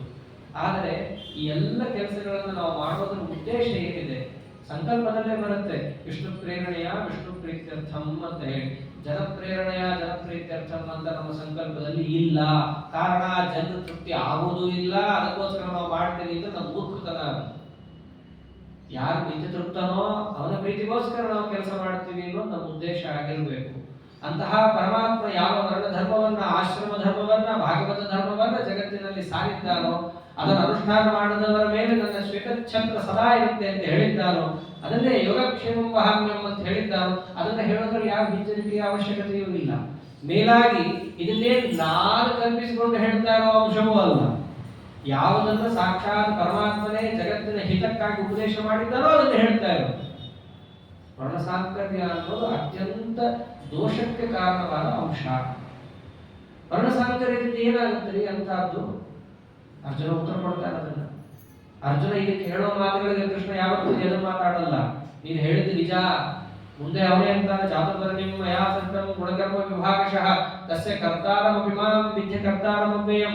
ನೀನೇನು ವರ್ಣಗಳ ಬಗ್ಗೆ ಮೊದಲನೇ ಅಧ್ಯಾಯದಲ್ಲಿ ಇವೆಲ್ಲ ಬರುವ ಮಾತು, 4ನೇ ಅಧ್ಯಾಯದಲ್ಲಿ ಕೃಷ್ಣ ಅಂತ ನೀನು ಹೇಳಿದ್ದೆಲ್ಲ ಸರಿ, ಅದನ್ನು ಸೃಷ್ಟಿ ಮಾಡಿದವರು ನಾನೇ. ಆದ್ರೆ ನನಗೆ ಅದರಿಂದ ಆಗಬೇಕಾಗಿಲ್ಲ, ಹೋಗಬೇಕಾಗಿಲ್ಲ. ಜನರಿಗೋಸ್ಕರ, ಅವರ ಹಿತಕ್ಕೋಸ್ಕರ, ಅವರ ಏಳಿಗೆಗೋಸ್ಕರ ನಾನೇ ಸೃಷ್ಟಿ ಮಾಡಿರೋದು. ಅದಕ್ಕೆ ಅರ್ಜುನ ಅಂತ, ನೀನೇ ಸೃಷ್ಟಿ ಮಾಡಿರುವ ವರ್ಣ ಧರ್ಮ ಎಲ್ಲ ಬಿದ್ದೋಗುತ್ತೆ ನಾನು ಯುದ್ಧ ಮಾಡಿದ್ರೆ ಕುಲಕ್ಷಯವಾಗಿ. ಅವರ ವರ್ಣ ಸಾಂಕರ್ಯ ಎಂಬುದು ಉಂಟಾಗುತ್ತೆ. ಏನಾಗುತ್ತೆ ವರ್ಣ ಸಾಂಕರ್ಯದಿಂದ? ಸಂಕರೋ ನರಕಾಯ ಇವ ಕುಲಘ್ನಾನಾಂ ಕುಲಸ್ಯ ಚ. ಈ ಶಬ್ದ ಬಹಳ ಮುಖ್ಯ. ಸಂಕರಃ ನರಕಾಯ ಏವ. ವರ್ಣಸಾಂಕರ್ಯ ಅನ್ನೋದಕ್ಕೆ ಗುರಿ ಯಾವುದು ಅಂತಂದ್ರೆ ನರಕವಂದೇ, ಬೇರೆದಲ್ಲ. ಯಾರ್ಯಾರಿಗೆ ನರಕ ಆಗುತ್ತೆ? ಅರ್ಜುನ ಹೇಳ್ತಾನೆ, ಕುಲಘ್ನಾನಾಂ ಕುಲಸ್ಯ ಚ. ಯಾರು ವರ್ಣಸಾಂಕರ್ಯವನ್ನ ಉಂಟು ಮಾಡಿ ಕುಲವನ್ನ ಹಾಳು ಮಾಡಿದ್ದಾನೋ ಅವನಿಗಾಗುತ್ತೆ ಮೊದಲು. ಆಮೇಲೆ ಕುಲಸ್ಯ ಚ, ಇಡೀ ಮನೆತನ ಹಾಳಾಗೋಗುತ್ತೆ. ಅವನ ಮುಂದೆ ಬರೋ ಸಂತಾನ ಅಂತೂ ಸರಿನೇ ಸರಿ, ಅವನ ಹಿಂದಿನವರಿಗೂ ಕೂಡ ದೋಷ ಇದೆ ಅಂತ ಅರ್ಜುನ. ಇಲ್ಲೊಂದು ಪ್ರಶ್ನೆ ಬರುತ್ತೆ, ತಪ್ಪು ಯಾರು ಮಾಡಿರ್ತಾರೋ ಅವರಿಗೆ ತಾನೇ ಶಿಕ್ಷೆ ಆಗ್ಬೇಕು. ತಪ್ಪು ಮಾಡಿದವರು ಒಬ್ಬ, ಉಳಿದವ್ರಿಗೆ ಯಾಕಾಯ್ತು? ಉಳಿದವ್ರಿಗಾಗಲೇ ಕಾರಣ ಇದೆ. ಮೊದಲು ಮಾಡಿದವನು ಅವನು ನರಕಕ್ಕೆ ಹೋಗ್ತಾನೆ. ಆಮೇಲೆ ಮುಂದೆ ಬಂದವರಂತೂ ಶುದ್ಧ ಶರೀರದಲ್ಲಾದ್ದರಿಂದ ಅವರಿಗೆ ಯಾವುದೇ ರೀತಿಯಾದ ಅಧಿಕಾರವಿರಲ್ಲ, ಅವರಿಗೆ ನರಕ ಆಗುವುದು ಪ್ರಾಪ್ತವಾಗುತ್ತೆ. ಅದಾದ ಮೇಲೆ ಅವರ ಹಿಂದಿನವರಿಗೂ ಕೂಡ ಆಗೋ ಪರಿಸ್ಥಿತಿ ಬರುತ್ತೆ ಅಂತ. ಯಾಕೆ? ಪತಂತಿ ಪಿತರೋ ಹ್ಯೇಷಾಂ ಲುಪ್ತ ಪಿಂಡೋದಕ ಕ್ರಿಯಾ. ವರ್ಣಸಾಂಕರ್ಯವನ್ನು ಹೊಂದಿ ಮುಂದೆ ಬಂದು ಮಾಡುವಂತಹ ವ್ಯಕ್ತಿಯ ಶ್ರಾದ್ದ ಆಗಲಿ ತರ್ಪಣಾದಿಗಳಾಗಲಿ ಇದ್ಯಾವುದೂ ಕೂಡ ಅವರಿಗೆ ಮುಟ್ಟೋದಿಲ್ಲ. ಲುಪ್ತ ಪಿಂಡೋದಕ ಕ್ರಿಯಾ, ಪಿಂಡಕ್ರಿಯಾ ಉದಕ ಕ್ರಿಯಾ ಇದೆಲ್ಲವೂ ಲೋಪವನ್ನು ಹೊಂದುತ್ತೆ. ಹೊಂದಿದ್ದರಿಂದ ಅವರ ಪಿತೃಗಳು ಯಾರ್ಯಾರಿದ್ದಾರೋ ಒಂದು ವೇಳೆ ಅವರು ಒಳ್ಳೆಯ ಸ್ಥಳದಲ್ಲೇನೆ ಇದ್ದರೂ ಕೂಡ ಪತಂತಿ ತತ್ಕ್ಷಣದಲ್ಲೇ ಇಂತಹ ಪಾಪಕರ್ಮವನ್ನು ಮಾಡಿದಾಗ ಬಂದು ಅಧಃಪತನವನ್ನು ಹೊಂದುತ್ತಾರೆ. ಇದೆಲ್ಲ ಪಾಂಡವರ ಕಥೆಯಲ್ಲೇ ಬರುತ್ತೀವಲ್ಲ. ನಮ್ಮಪ್ಪ ಎಲ್ಲಿದ್ದಾನೆ ಅಂತ ನಾರದರನ್ನು ಕೇಳಿದಾಗ ನಿಮ್ಮಪ್ಪ ನರಕದಲ್ಲಿದ್ದಾನೆ ಅಂತ ಅವರು. ಅಯ್ಯೋ ನಮ್ಮಪ್ಪ ಎಂಥ ಸಾಧಕ, ಅವನು ಯಾಕೆ ನರಕದಲ್ಲಿದ್ದಾನೆ? ನರಕದಲ್ಲಿದ್ದಾನೆ ಅಂದ್ರೆ ಏನು ಹೆದರಬೇಡಪ್ಪ, ನರಕದಲ್ಲಿ ಎಷ್ಟೊಂದು ಕಕ್ಷೆಗಳಿದ್ದಾವೆ, ನಿಮ್ಮೊಬ್ಬರಿಗೆ ಶಿಕ್ಷೆ ಆಗ್ತಾ ಇಲ್ಲ, ಅಲ್ಲಿ ಕ್ಷತ್ರಿಯರು ಕೂಡ ಸುಖವಾಗಿ ಇರಬಹುದಾದ ಜಗಗಳು ಇದ್ದಾವೆ, ಅಲ್ಲಿದ್ದಾನೆ. ಹೌದಾ? ಸ್ವರ್ಗ ಆಗಿಲ್ವ ನಮ್ಮಪ್ಪಂಗೆ? ನರಕದಲ್ಲೇ ಇದ್ದಾನ, ಸ್ವರ್ಗಕ್ಕೆ ಹೋಗ್ಬೇಕಂದ್ರೆ ನಾ ಏನ್ ಮಾಡಬೇಕು ಅಂತ ರಾಜಸೂಯ ಯಾಗ ಮಾಡಲು ಹೋಗ್ತಾನೆ. ಅಂದ್ರೆ ಮಕ್ಕಳ ಸತ್ಕರ್ಮದಿಂದ ಪಿತೃಗಳ ಉನ್ನಾಹನೂ ಕೂಡ ಇದೆ. ಹೇಗೋ ಹಾಗೆ ಮಕ್ಕಳ ದುಷ್ಕರ್ಮದಿಂದ ಪಿತೃಗಳ ಅಧಃಪತನವೂ ಇದೆ. ಆದ್ದರಿಂದ ಈ ಭಗವದ್ಗೀತೆ ಇದೆಯಲ್ಲ, ಇದು 18 ಪರ್ವಗಳ ಸಾರ. ಒಂದೊಂದು ವಾಕ್ಯವನ್ನು ನಾವು ನೋಡ್ತಾ ಹೋದ್ರೆ ಹಿಂದಿನ ಎಲ್ಲ ವಿಚಾರಗಳನ್ನು ನಾವು ಬುದ್ಧಿಯಲ್ಲಿ ತಗೋಬೇಕಾಗುತ್ತೆ. ಪತಂತಿ ಪಿತರೋ ಹ್ಯೇಷಾಂ ಲುಪ್ತ ಪಿಂಡೋದಕ ಕ್ರಿಯಾ. ಅವರ ಎಲ್ಲಾ ಪಿತೃದೇವತೆಗಳು ಕೂಡ ಪಿಂಡಕ್ರಿಯಾ ಉದಕ ಕ್ರಿಯಾ ಅಂದ್ರೆ ಪಿಂಡ ಪ್ರದಾನ ತರ್ಪಣ ಇವುಗಳ ಲೋಪವನ್ನು ಹೊಂದಿ ಅವರೆಲ್ಲರೂ ಪತನವನ್ನು ಹೊಂದುತ್ತಾರೆ. ಅಂದ್ರೆ ಒಬ್ಬರು ಮನೆತನದಲ್ಲಿ ಕುಲವನ್ನ ಹಾಳು ಮಾಡಿದರೆ ಅದರಿಂದ ನಮ್ಮ ಎಲ್ಲಾ ಪಿತೃಗಳಿಗೂ ಹಾಳ. ಅದು ನಮ್ಮ ಉದಾಹರಣೆ ಹೆಂಗೆ? ಇವೆಲ್ಲ ನಾವು ಯೋಚನೆ ಮಾಡ್ಬೇಕು. ಧರ್ಮಶಾಸ್ತ್ರದಲ್ಲೆಲ್ಲ ಬಂದಾಗ ಎಲ್ಲ ಎಷ್ಟು ಜನಕ್ಕೆ ಇಷ್ಟ ಆಗುತ್ತೋ ಬಿಡುತ್ತೋ, ಏನಿದೆಯೋ ಅದನ್ನಂತೂ ದೇವರಿಗೆ ಒಪ್ಪಿಸೋದು ನಮ್ಮ ಕರ್ತವ್ಯ, ಹೇಳ್ತಾ ಹೋಗ್ತೀವಿ ಅಷ್ಟೇ. ದೃಷ್ಟಾಂತಕ್ಕೆ ಎಷ್ಟೋ ಬಾರಿ ಆಗುತ್ತೆ. 10 ಜನ ಮಕ್ಕಳು, ಒಬ್ಬ ಮಗ ಈ ರೀತಿಯಾದ ಅವಾಂತರ ಮಾಡಿದ್ದಕ್ಕೆ ಅವರ ಇಡೀ ವಂಶ ಸರ್ವನಾಶವೇ, ಎಲ್ಲರೂ ಕೂಡ ನರಕಕ್ಕೆ ಹೋಗಿ ಬೀಳ್ತಾರ? ಹಾಗಿರಲ್ಲ. ಧರ್ಮಶಾಸ್ತ್ರ ಅನ್ನೋದು ಬಹಳ ಸೂಕ್ಷ್ಮ. ಯಾವುದೋ ಒಂದೆರಡು ವಾಕ್ಯಗಳನ್ನ ಕೇಳಿ ಅದನ್ನೇ ಊರು ತುಂಬ ಜಾಂಕೆ ಹೊಡ್ಕೊಂಡು ಹೋಗೋದಿರಲ್ಲ. ಮುಖ್ಯಂತಿ ಎಂ ಸೂರಯ. ಎಂಥ ದೊಡ್ಡ ದೊಡ್ಡ ಜ್ಞಾನಿಗಳು ಕೂಡ ಧರ್ಮ ಮಾರ್ಗ ಅಂತಂದ್ರೆ ಅತ್ಯಂತ ವಿಮರ್ಶೆ ಮಾಡಿ ಮನಸ್ಸಿನಲ್ಲಿ ಹಾಕಿ ಆಮೇಲೆ ತಿಳ್ಕೋಬೇಕು. ಅಷ್ಟು ಸೂಕ್ಷ್ಮ. ಏನಿಲ್ಲದೆ ನೆನ್ನೆ ಮೊನ್ನೆ ಬರೆದಿರೋ ಕಾನ್ಸ್ಟಿಟ್ಯೂಷನ್ನೇ ಅರ್ಥ ಆಗಲ್ಲ ಸರಿಯಾಗಿ, ಇಂಟರ್ಪ್ರಿಟ್ ಮಾಡ್ಲಿಕ್ಕೆ ಒದ್ದಾಡ್ತಾರೆ. ಸನಾತನ ಧರ್ಮ ಇದು, ಇದನ್ನೇ ಅಷ್ಟು ಸುಲಭವಾಗಿ ತಿಳ್ಕೊಳ್ಳಿಕ್ಕೆ ಆಗುತ್ತಾ? ಅಲ್ಲಿ ಕೆಲವೊಮ್ಮೆ ಆ ರೀತಿಯಾಗಿ ಆದಾಗ ಹೀಗಿರುತ್ತೆ ಸನ್ನಿವೇಶ. ಒಬ್ಬ ಮಗ ಆ ರೀತಿಯಾಗಿ ಅನರ್ಥ ಮಾಡಿದ್ರೆ ಇನ್ನ 10 ಜನ ಮಕ್ಕಳು ಇರ್ತಾರಲ್ಲ, 9 ಜನ ಮಕ್ಕಳು ಇರ್ತಾರಲ್ಲ ಅವನಿಗೆ. ಅಲ್ಲಿ ಬಂದವರೇನಾದರೂ ಒಂದು ವೇಳೆ ಸತ್ಕರ್ಮ ಅನುಷ್ಠಾನವನ್ನು ಮಾಡಿದ ಪಕ್ಷದಲ್ಲಿ ಅವರ ಪಿತೃಗಳಿಗೆ ಸಂತೋಷ ಆಗುತ್ತೆ. ಇದಕ್ಕೆ ಅಂತಾರೆ ಏನಂತ? ವೈಷ್ಣವೋಸ್ಮತ್ ಕುಲೇ ಜಾತಃ ಸನ ಸಂತಾನಯಿಷ್ಯತೆ. ನಮ್ಮ ವಂಶದಲ್ಲಿ ಒಬ್ಬ ವೈಷ್ಣವ ಬಂದ ಅಂತ ಪಿತೃಗಳು ಏನ್ ಮಾಡ್ತಾರೆ? ನೃತ್ಯಂತಿ ಪಿತಾಮಹ. ನಮ್ಮ ಅಜ್ಜಂದ್ರು ಮುತ್ತಜ್ಜಂದ್ರು ಇವರೆಲ್ಲರೂ ಕೂಡ ಸಂತೋಷ ಪಡ್ತಾರೆ, ಕುಣಿತಾರೆ. ಗಂಡು ಹುಟ್ಟಿತು ಅಂತ ಹೇಳಿ ಖುಷಿ ಕೊಡೋದು ಈ ಕಾರಣಕ್ಕೆ. ಆಸ್ತಿ ತಗೊಂಡು ಹೋಗ್ತಾನಂತಲ್ಲ, ಈಗ ಇಬ್ರಿಗೂ ಹೋಗುತ್ತೆ, ಬೇರೆ ವಿಷಯ ಬಿಡ್ರಿ. ಹಿಂದಿನ ಕಾಲದಲ್ಲಿ ಬರೀ ಗಂಡಸರಿಗೆ ಮಾತ್ರ ಕೊಡೋದು ಅಂತಿತ್ತು. ವಾಸ್ತವದಲ್ಲಿ ಒಂದು ಗಂಡು ಹುಟ್ಟಿತು ಅಂತಂದ್ರೆ ನಮ್ಮ ವಂಶೋದ್ಧಾರಕ ಅಂತ ಅವರನ್ನು ಕರೀತಾ ಇದ್ರು. ಕುಲದೀಪಕ, ವಂಶೋದ್ಧಾರಕ ಅಂತ. ಯಾಕೆ? ಈ ಅರ್ಥದಲ್ಲಿ ನನ್ನ ವಂಶದಲ್ಲಿ ಬಂದು ಪಿತೃದೇವತೆಗಳನ್ನ ಆತ ಸಂತೋಷ ಪಡಿಸ್ತಾನೆ, ಅವರ ಆನಂದವಾಗಿರುವಂತೆ ಇವನಿರ್ತಾನೆ. ಒಬ್ಬ ಹೋದ್ರೆ ಏನಂತೆ, ಇನ್ನೊಬ್ಬ ಇದ್ದಾನಲ್ಲ ಮಗ. ಅದಕ್ಕೆ ಹಿಂದಿನ ಕಾಲದಲ್ಲಿ ಅನೇಕ ಪುತ್ರರನ್ನು ಪಡಿತಾ ಇದ್ರು. ಯಾಕೆ? ಗೊತ್ತಿಲ್ಲ ಮುಂದೆ ಏನು ಅನರ್ಥ ಆಗುತ್ತೋ, ಯಾವ ರೀತಿಯಾದ ದುರವಸ್ಥೆ ಎಂಬುದು ಬಂದು ಒದಗುತ್ತೋ. ಅದಕ್ಕೋಸ್ಕರ ಹಿಂದೆ 8 ಜನ ಮಕ್ಕಳು ನಡೀತಾ ಇದ್ರಿ. 5, 6, 7, 8, 10. ಇವಾಗ ಶಬ್ದಗಳನ್ನ ಹೆದರ್ಕೊಂಡ್ಬಿಡ್ತಾರೆ. ಹಿಂದಿನ ಕಾಲದವರು ಬಹಳ ಹಿಂದೆ ಹೋಗಬೇಕಾಗಿಲ್ಲ. ನಮ್ಮ ಅಜ್ಜಂದ್ರು ಹೋದ್ರೆ ಸಾಕು, 5, 6 ಮಿನಿಮಮ್ ಅದು. ಇತ್ತೀಚೆಗೆ ಆಮೇಲೆ ಏನಾಯ್ತು? 2, ನಾವಿಬ್ರು, ನಮಗಿಬ್ರು, ನಾವೊಬ್ರೇ, ನಮಗೂ ಒಬ್ರು ಬೇಡ, ನಾವಿಬ್ರೇ.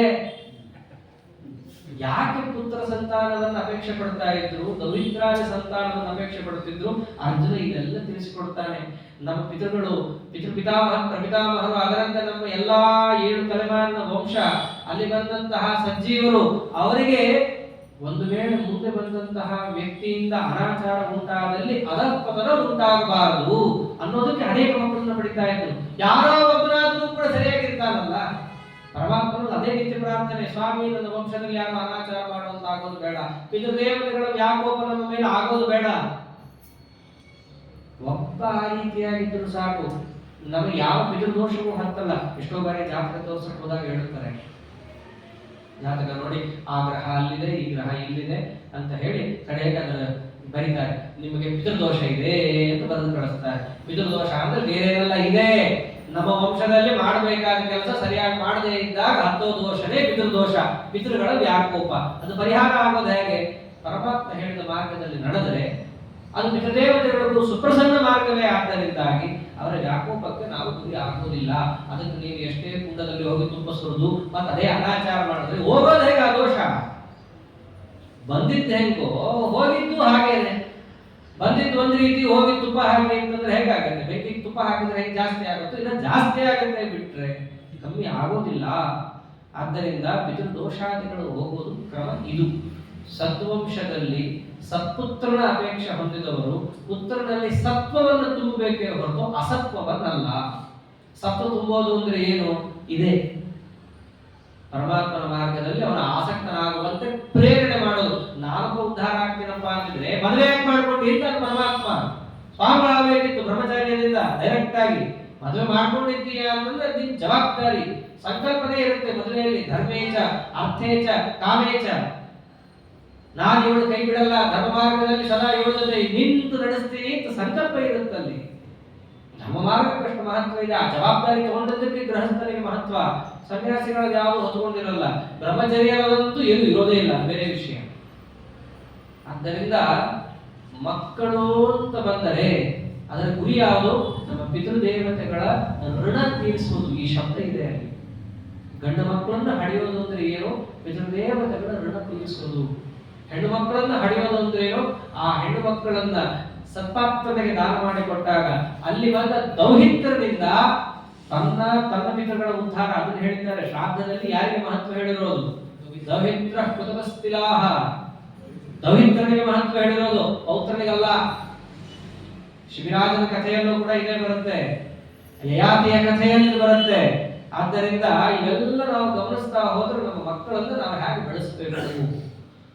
ಬೆಳೆಸಬೇಕು ಅಂತಂದ್ರೆ ಮೊದಲು ಇವರು ಇರಬೇಕು, ಮನೆಯಲ್ಲಿ ಹಿರಿಯರಿರಬೇಕು. ಅಂತ ಹಿರಿಯರೇ ನಷ್ಟರಾಗಿ ಹೋದರೆ ಇವರನ್ನ ಬೆಳೆಸೋದು ಹೇಗೆ? ಇವರನ್ನ ಸರಿದಾರಿಗೆ ತರೋದು ಹೇಗೆ? ತರದೇ ಇದ್ರೆ ಆ ವಂಶದಲ್ಲಿ ಧರ್ಮ ಉಳಿಯೋದು ಹೇಗೆ? ಉಳಿದೇ ಇದ್ರೆ ಅಲ್ಲಿ ಅಧರ್ಮ ಬಂದು ತಾಂಡವ ಆಗಿ ಅಲ್ಲಿ ವರ್ಣ ಸಾಂಕರ್ಯವನ್ನು ತಡೆಯೋದು ಹೇಗೆ? ವರ್ಣ ಸಾಂಕರ್ಯವನ್ನು ತಡೆದೇ ಇದ್ದಾಗ ಅವರ ಇಡೀ ಮನೆತನ ನರಕಕ್ಕೆ ಹೋಗಿ ಬಿದ್ದು ಬಿಡುತ್ತೆ. ಅದನ್ನು ತಡೆಯಕ್ಕೆ ನಮ್ಮ ಕೈಲಾಗಲ್ಲ.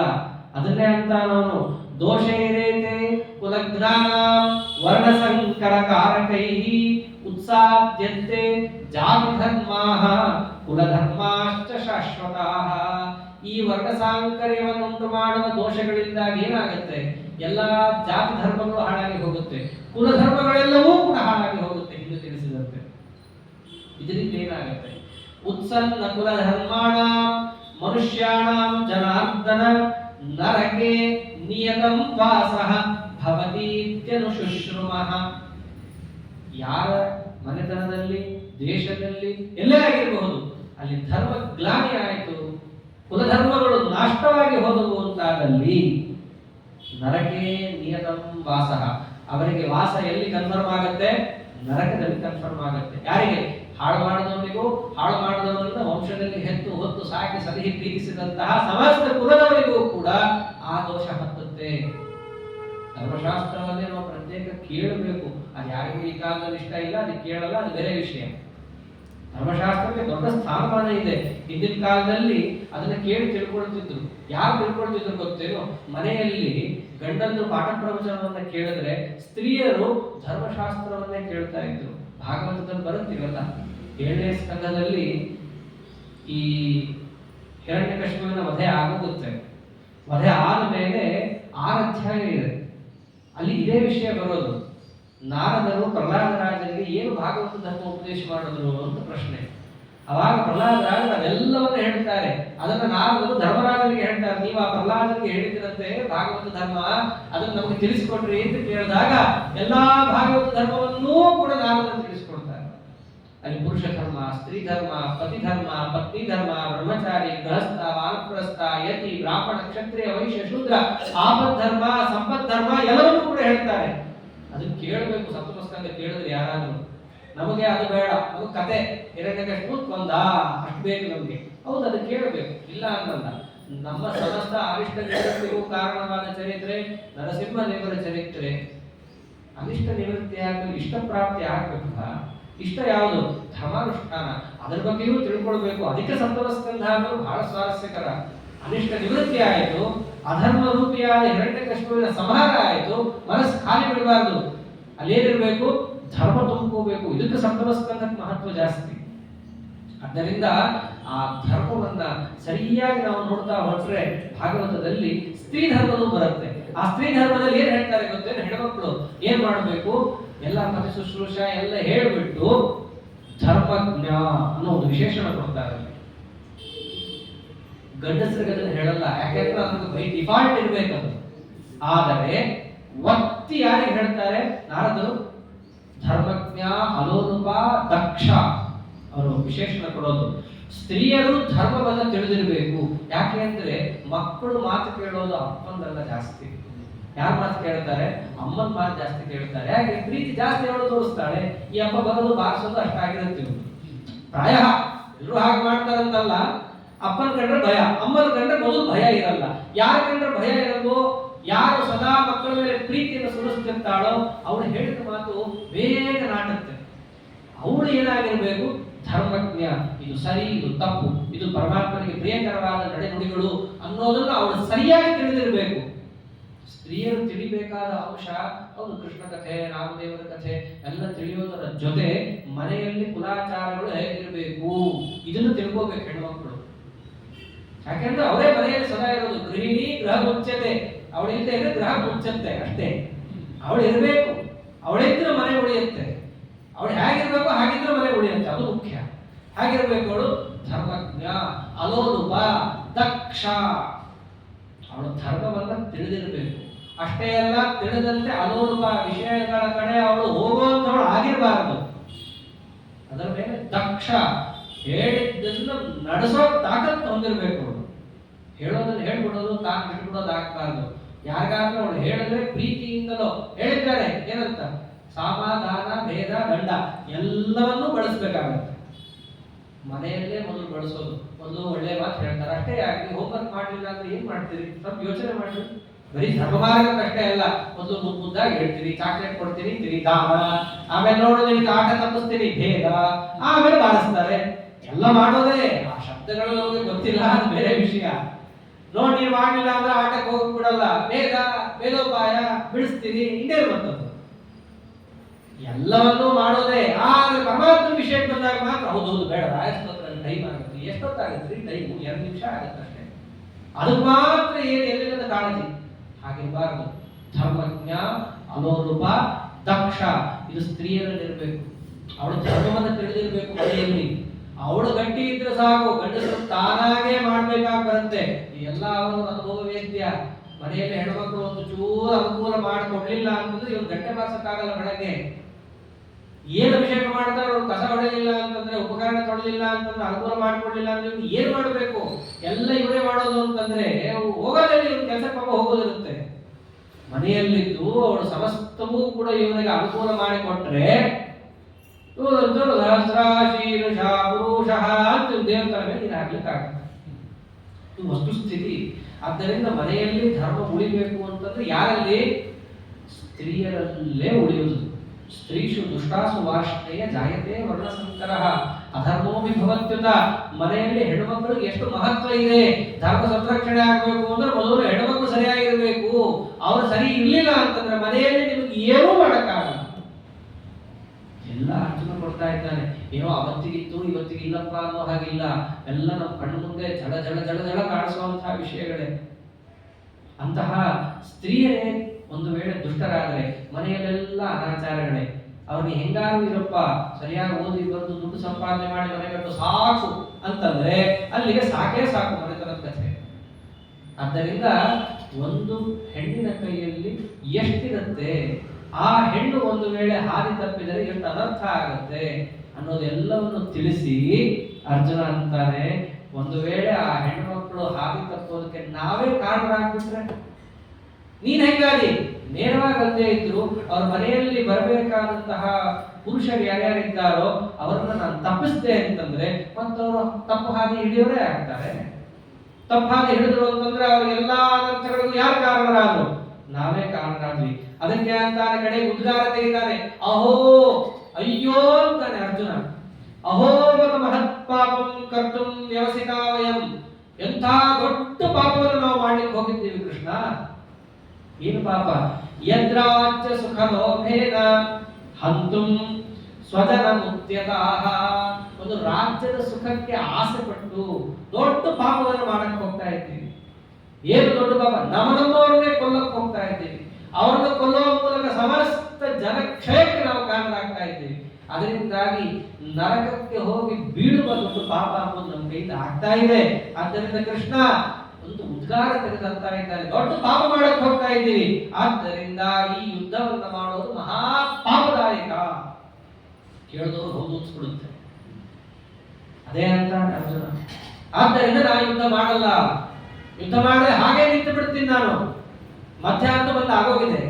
ಎರಡೂ ಸೇನೆ ಮಧ್ಯ, ಒಂದು ಯುದ್ಧಕ್ಕೆ ಬಂದಾಗಿದೆ. ಬಂದ ಮೇಲೆ ಒಂದು ಹೆಜ್ಜೆ ಮುಂದೆನೂ ಬಂದಾಗಿದೆ ಎರಡೂ ಸೇನೆಗಳ ಮಧ್ಯದಲ್ಲಿ. ಈಗ ನಾ ಯುದ್ಧ ಮಾಡಲ್ಲ ಅಂತ ಮನಸ್ಸಿನಲ್ಲಿ ಸಂಕಲ್ಪ ಮಾಡ್ಬಿಡ್ತೀನಿ. ಕೃಷ್ಣ ಅನ್ಬೋದಲ್ವ, ನೀನೇನೋ ಸಂಕಲ್ಪ ಮಾಡಿದೀಯೋ, ಅವ್ರು ಹೊಡಿತಾರಲ್ಲ ನಿನಗೆ ಬಾಣ, ಏನ್ ಮಾಡ್ತೀಯ? ಅರ್ಜುನ ಅಂತಾನೆ, ಯನಿಮಾಂ ಅಪ್ರತೀಕಾರ. ಯಾವ ಪ್ರತಿಕ್ರಿಯೆಯನ್ನು ನಾನು ತೋರಿಸದೆ ನಿಂತು ಬಿಡ್ತೀನಿ, ಸುಮ್ಮನೆ ನಿಲ್ಲಲ್ಲ. ಅಶಸ್ತ್ರಂ, ಯಾವ ಶಸ್ತ್ರವನ್ನು ಕೈಯಲ್ಲಿ ಹಿಡಿಯಲ್ಲ, ಹಾಗೆ ನಿಂತು ಬಿಡ್ತೀನಿ ನಾನು. ಶಸ್ತ್ರಪಾಣಯ ಯದಿಮಾಂ ಅಪ್ರತೀಕಾರ ಅಶಸ್ತ್ರಂ ಶಸ್ತ್ರಪಾಣಯ ಧಾರ್ತರಾಷ್ಟ್ರಾಃ ರಣೇ ಹನ್ಯುಃ ತನ್ಮೇ ಕ್ಷೇಮಕರಂ ಭವೇತ್. ಎಲ್ಲಾ ಶಸ್ತ್ರಗಳನ್ನು ಬಿಟ್ಟು ಬರುವ ಬಾಣಗಳಿಗೂ ಯಾವ ಪ್ರತಿಕ್ರಿಯೆಯನ್ನು ಕೂಡ ಕೊಡದೆ ಹಾಗೆ ನಿಂತು ಬಿಟ್ಟರೆ, ಶಸ್ತ್ರಗಳನ್ನು ತಗೊಂಡು ಬಂದು ನನ್ನ ಮೇಲೆ ಬಾಣ ಪ್ರಯೋಗವನ್ನ, ಬಾಣದ ವರ್ಷವನ್ನೇ ಅವರು ಸುರಿಸಿ ಒಂದು ವೇಳೆ ನನ್ನನ್ನು ಅವರು ಕೊಂದರೆ ಅದೇ ನನಗೆ ಕ್ಷೇಮ. ಬರೀ ಕ್ಷೇಮ ಅಷ್ಟೇ ಅಲ್ಲ, ಕ್ಷೇಮತರ ಆ ಶಬ್ದ ಆಡ್ತಾರೆ. ಯುದ್ಧದಲ್ಲಿ ಗೆದ್ದರೆ ವಿಜಯ ಅನ್ನೋ ಕ್ಷೇಮ ಇದೆ ಕೃಷ್ಣ. ಆ ವಿಜಯದ ಕ್ಷೇಮ ಬೇಡ ನನಗೆ, ಎಲ್ಲರಿಗಿಂತ ದೊಡ್ಡ ಕ್ಷೇಮ ಬೇಕು. ಕ್ಷೇಮತರ ಅಂತಾರಲ್ಲ, ಕ್ಷೇಮ, ಕ್ಷೇಮತರ, ಕ್ಷೇಮತಮ. ಆ ಕ್ಷೇಮತರವಾದಂತಹ ಯಾವುದು ಅತ್ಯಂತ ಹಿತಕರವಾದಂತಹದ್ದೇ ನನಗಾಗುತ್ತೆ. ಯಾವುದು? ಜನಕ್ಷಯ ತಪ್ಪಿಸುವ ಮೂಲಕ, ಎಷ್ಟೋ ಜನರು ನರಕಕ್ಕೆ ಬೀಳೋದನ್ನ ತಪ್ಪಿಸುವ ಮೂಲಕ ನನಗೆ ಒಳ್ಳೆಯ ಪುಣ್ಯವೇ ಸಿಗುತ್ತೆ. ಯುದ್ಧ ಮಾಡಿದ್ರೆ ಮಹಾ ಪಾಪ ಅಂಬೋದು ಬರುತ್ತೆ. ಆ ಪಾಪ ತಪ್ಪಿ ಒಳ್ಳೆ ಅತ್ಯಂತ ಹಿತಕರವಾದಂತಹ ಅಂಶವೇ ನನಗೆ ಸಿಗುತ್ತೆ. ಹಾಗಾಗಿ ಏನ್ ಮಾಡ್ತೀನಿ, ನಾನು ಯಾವ ಶಸ್ತ್ರವನ್ನು ಹಿಡಿಯಲ್ಲ. ಹಾಗೇ ಬಾಣಗಳೇನಾದರೂ ಕೂಡ ಬಿಟ್ಟ ಪಕ್ಷದಲ್ಲಿ ಎದೆ ಒಟ್ಟಿ ನಿಂತು ನನ್ನ ಪ್ರಾಣತ್ಯಾಗ ಆದರೆ ಆಗಲಿ, ಅದೇ ನನಗೆ ಒಳ್ಳೆಯದು. ಈ ಮಾತನಾಡ್ತಾನ. ಇಷ್ಟ ಆಡಿದಾಗ ಸಂಜಯ ಅಂತಾನೆ, ಏವ ಮುಕ್ತ್ವಾ ಅರ್ಜುನ ಸಂಖ್ಯೆ ರಥೋಪಸ್ಥ ಉಪಾವಿಶತ್ ವಿಸೃಜ್ಯ ಸಶರಂ ಚಾಪಂ ಶೋಕ ಸಂವಿಘ್ನ ಮಾನಸಃ. ಯಾವಾಗ ಈ ರೀತಿಯಾಗಿ ಅರ್ಜುನ ಮಾತನ್ನ ಆಡ್ತಾ ಇದ್ದಾನೋ, ಹಾಗೆ ಹೇಳಿದ ಕೂಡಲೇ ಏನ್ ಮಾಡ್ದ ಅಂತ ಸಂಜಯ ಹೇಳ್ತಾನೆ. ಇವೆಲ್ಲ ಸಂಜಯ ಧೃತರಾಷ್ಟ್ರನಿಗೆ ಹೇಳ್ತಾ ಇರೋದು. ಅರ್ಜುನ ಈ ರೀತಿಯಾಗಿ ವಿಷಾದವನ್ನು ವ್ಯಕ್ತಪಡಿಸಿದ್ದನ್ನ ಸಂಜಯ ಧೃತರಾಷ್ಟ್ರನಿಗೆ ಹೇಳ್ತಾ ಇದ್ದಾನೆ. ಧೃತರಾಷ್ಟ್ರನಿಗೆ ಒಳಗೊಳಗೆ ಖುಷಿ, ಓಹೋ ಅರ್ಜುನ ದುಃಖ ಪಡ್ತಾ ಇದ್ದಾನೆ, ಯುದ್ಧ ಮಾಡಲ್ಲ ಅಂತಿದ್ದಾನೆ, ಬಹಳ ಒಳ್ಳೆದಾಯ್ತು ಅಂತ ಅವ್ರ ಮನಸ್ಸಲ್ಲಿ. ಆದ್ರೆ ತೋರಿಸ್ಕೊಳ್ಳೋಂಗಿಲ್ಲ, ಯಾಕೆ ಬೈತಾನೆ. ಅಧಾರ್ಮಿಕ ನಿನ್ನ ಮಗ, ಅವನ ಎದುರಿಗೆ ಧಾರ್ಮಿಕರಾದಂತಹ ಪಾಂಡವರು ಯುದ್ಧ ಮಾಡ್ತಾ ಇದ್ದಾರೆ, ಅವರು ದುಃಖ ಪಡ್ತಾ ಇದ್ದಾರೆ ಅಂತಂದ್ರೆ ನೀನ್ ಹೇಗಿರ್ಬೇಕು, ಹಿಂಗ್ಯಾಕೆ ಮಾಡ್ದ ಅರ್ಜುನ ಅಂತ ಕೇಳಬೇಕು. ಅದು ಬಿಟ್ಟು ಹೌದಾ ಒಳ್ಳೆದಾಯ್ತು ಬಿಡು ದುಃಖ ಪಡ್ತಿದ್ದಾನೆ ಅಂತಂದ್ರೆ ಅನ್ನೋದು ಬಾಯಲ್ಲಿ ಅಂದ್ರೆ ಸಾಕು, ಬೈದೇ ಬಿಡ್ತಾನೆ ಸಂಜಯ. ಆ ಭಯಕ್ಕೆ ಏನ್ ಮಾಡ್ತಿದ್ದಾನೆ, ಸುಮ್ಮನೆ ಕೂತಿದ್ದಾನೆ, ಒಳಗೊಳಗೆ ಖುಷಿ. ಸಂಜಯ ಹೇಳ್ತಾ ಇದ್ದಾನೆ ಆ ಮಾತು. ಹೀಗೆ ಆ ಅರ್ಜುನ ಕೃಷ್ಣ ಪರಮಾತ್ಮನಿಗೆ ತನ್ನ ನಿವೇದನವನ್ನು ಇಟ್ಟು ಏನ್ ಮಾಡ್ದ? ರಥೋಪಸ್ಥ ಉಪಾವಿಶತ್. ಸಂಖ್ಯೆ ಯುದ್ಧ ಇನ್ನೇನು ಆಗಬೇಕು ಅಷ್ಟೇ ಅಲ್ಲ, ಯುದ್ಧದ ಮಧ್ಯಭಾಗದಲ್ಲಿ ಬೇರೆ ಇದ್ದಾನವನು. ಯುದ್ಧ ಭೂಮಿಯಲ್ಲಿ, ಯುದ್ಧದ ಭೂಮಿಯ ಮಧ್ಯದಲ್ಲಿದ್ದಾನೆ. ಅಷ್ಟೇ ಅಲ್ಲ, ರಥದ ಮಧ್ಯಭಾಗದಲ್ಲಿ ಇದ್ದಾನವನು. ಇದ್ದದ್ದಷ್ಟೇ ಅಲ್ಲ, ರಥೋಪಸ್ಥ ಉಪಾವಿಶತ್, ರಥದಲ್ಲಿ ಮಧ್ಯದಲ್ಲಿ ಕೂದೇ ಬಿಟ್ಟ. ಹಾಗೆ ಅಲ್ಲಿ ತನಕ ನಿಂತು ಮಾತಾಡ್ತಾ ಇದ್ದ. ಕೃಷ್ಣ ನಾನು ನೋಡದೆ, ಅಲ್ಲಿ ನೋಡದೆ, ಇಲ್ಲಿ ನೋಡದೆ, ಆಗ್ತಾ ಇಲ್ಲ, ಇದು ಮಾಡೋದು ತಪ್ಪು ಎಲ್ಲ ಹೇಳಿ ರಥದ ಮಧ್ಯದಲ್ಲಿ ಕೂತೇ ಬಿಟ್ಟ. ಕೂತ ಮೇಲೆ ಕೈಯಲ್ಲಿ ಗಾಂಡಿವ ಇತ್ತಲ್ಲ, ವಿಸೃಜ್ಯ ಸಶರಂ ಚಾಪಂ, ಬಿಲ್ಲು ಬಾಣ ಎರಡನ್ನೂ ಕೂಡ ತನ್ನ ಕೈಯಿಂದ ಜಾರಿಸಿ ಕೆಳಗಿಟ್ಟ. ಯಾತಕ್ಕಾಗಿ?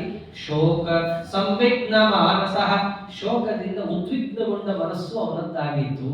ಅಂದ್ರೆ ಇದೇ ವಿಷಾದ. ಮೋಹದಿಂದಾಗಿ ಶೋಕ ಬಂತು, ಶೋಕದಿಂದಾಗಿ ಮನಸ್ಸು ಉದ್ವಿಗ್ನಗೊಂಡಿತು, ಅದರಿಂದಾಗಿ ಕೈ ಕಾಲು ಎಲ್ಲವೂ ಕೆಲಸ ಮಾಡೋದನ್ನು ನಿಲ್ಲಿಸಿತು. ಇದೇ ಅರ್ಜುನನ ವಿಷಾದ. ಇದೊಂದು ದೊಡ್ಡ ಯೋಗ. ಈ ರೀತಿಯಾದ ಪ್ರಶ್ನೆಯನ್ನ ಪರಮಾತ್ಮನ ಮುಂದೆ ನಿವೇದಿಸಿಕೊಳ್ತಾನಲ್ಲ, ಇದೊಂದು ದೊಡ್ಡ ಯೋಗ. ಇದು ಇದ್ದದ್ದನ್ನು ಇದ್ದಾಗ ನಿವೇದನೆ ಮಾಡಿಕೊಳ್ಳೋದು ದೊಡ್ಡ ಕಷ್ಟ ರೀ.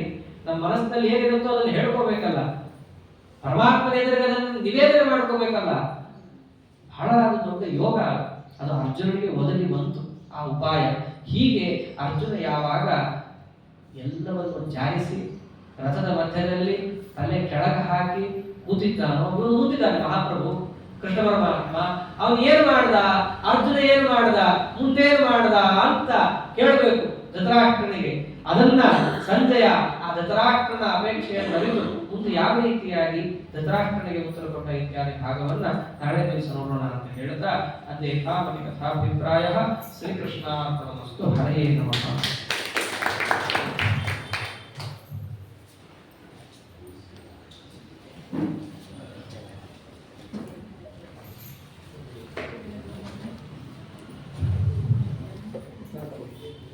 ಶ್ರವಣ ನಾಳೆ ಸೋಮವಾರ, ಚತುರ್ಥಿ, ಪೂರ್ವಾಷಾಢ, ಶೂಲಯೋಗ, ವ್ಯಾಕರಣ ವಿಶೇಷ ಹಾಕಿಲ್ಲ.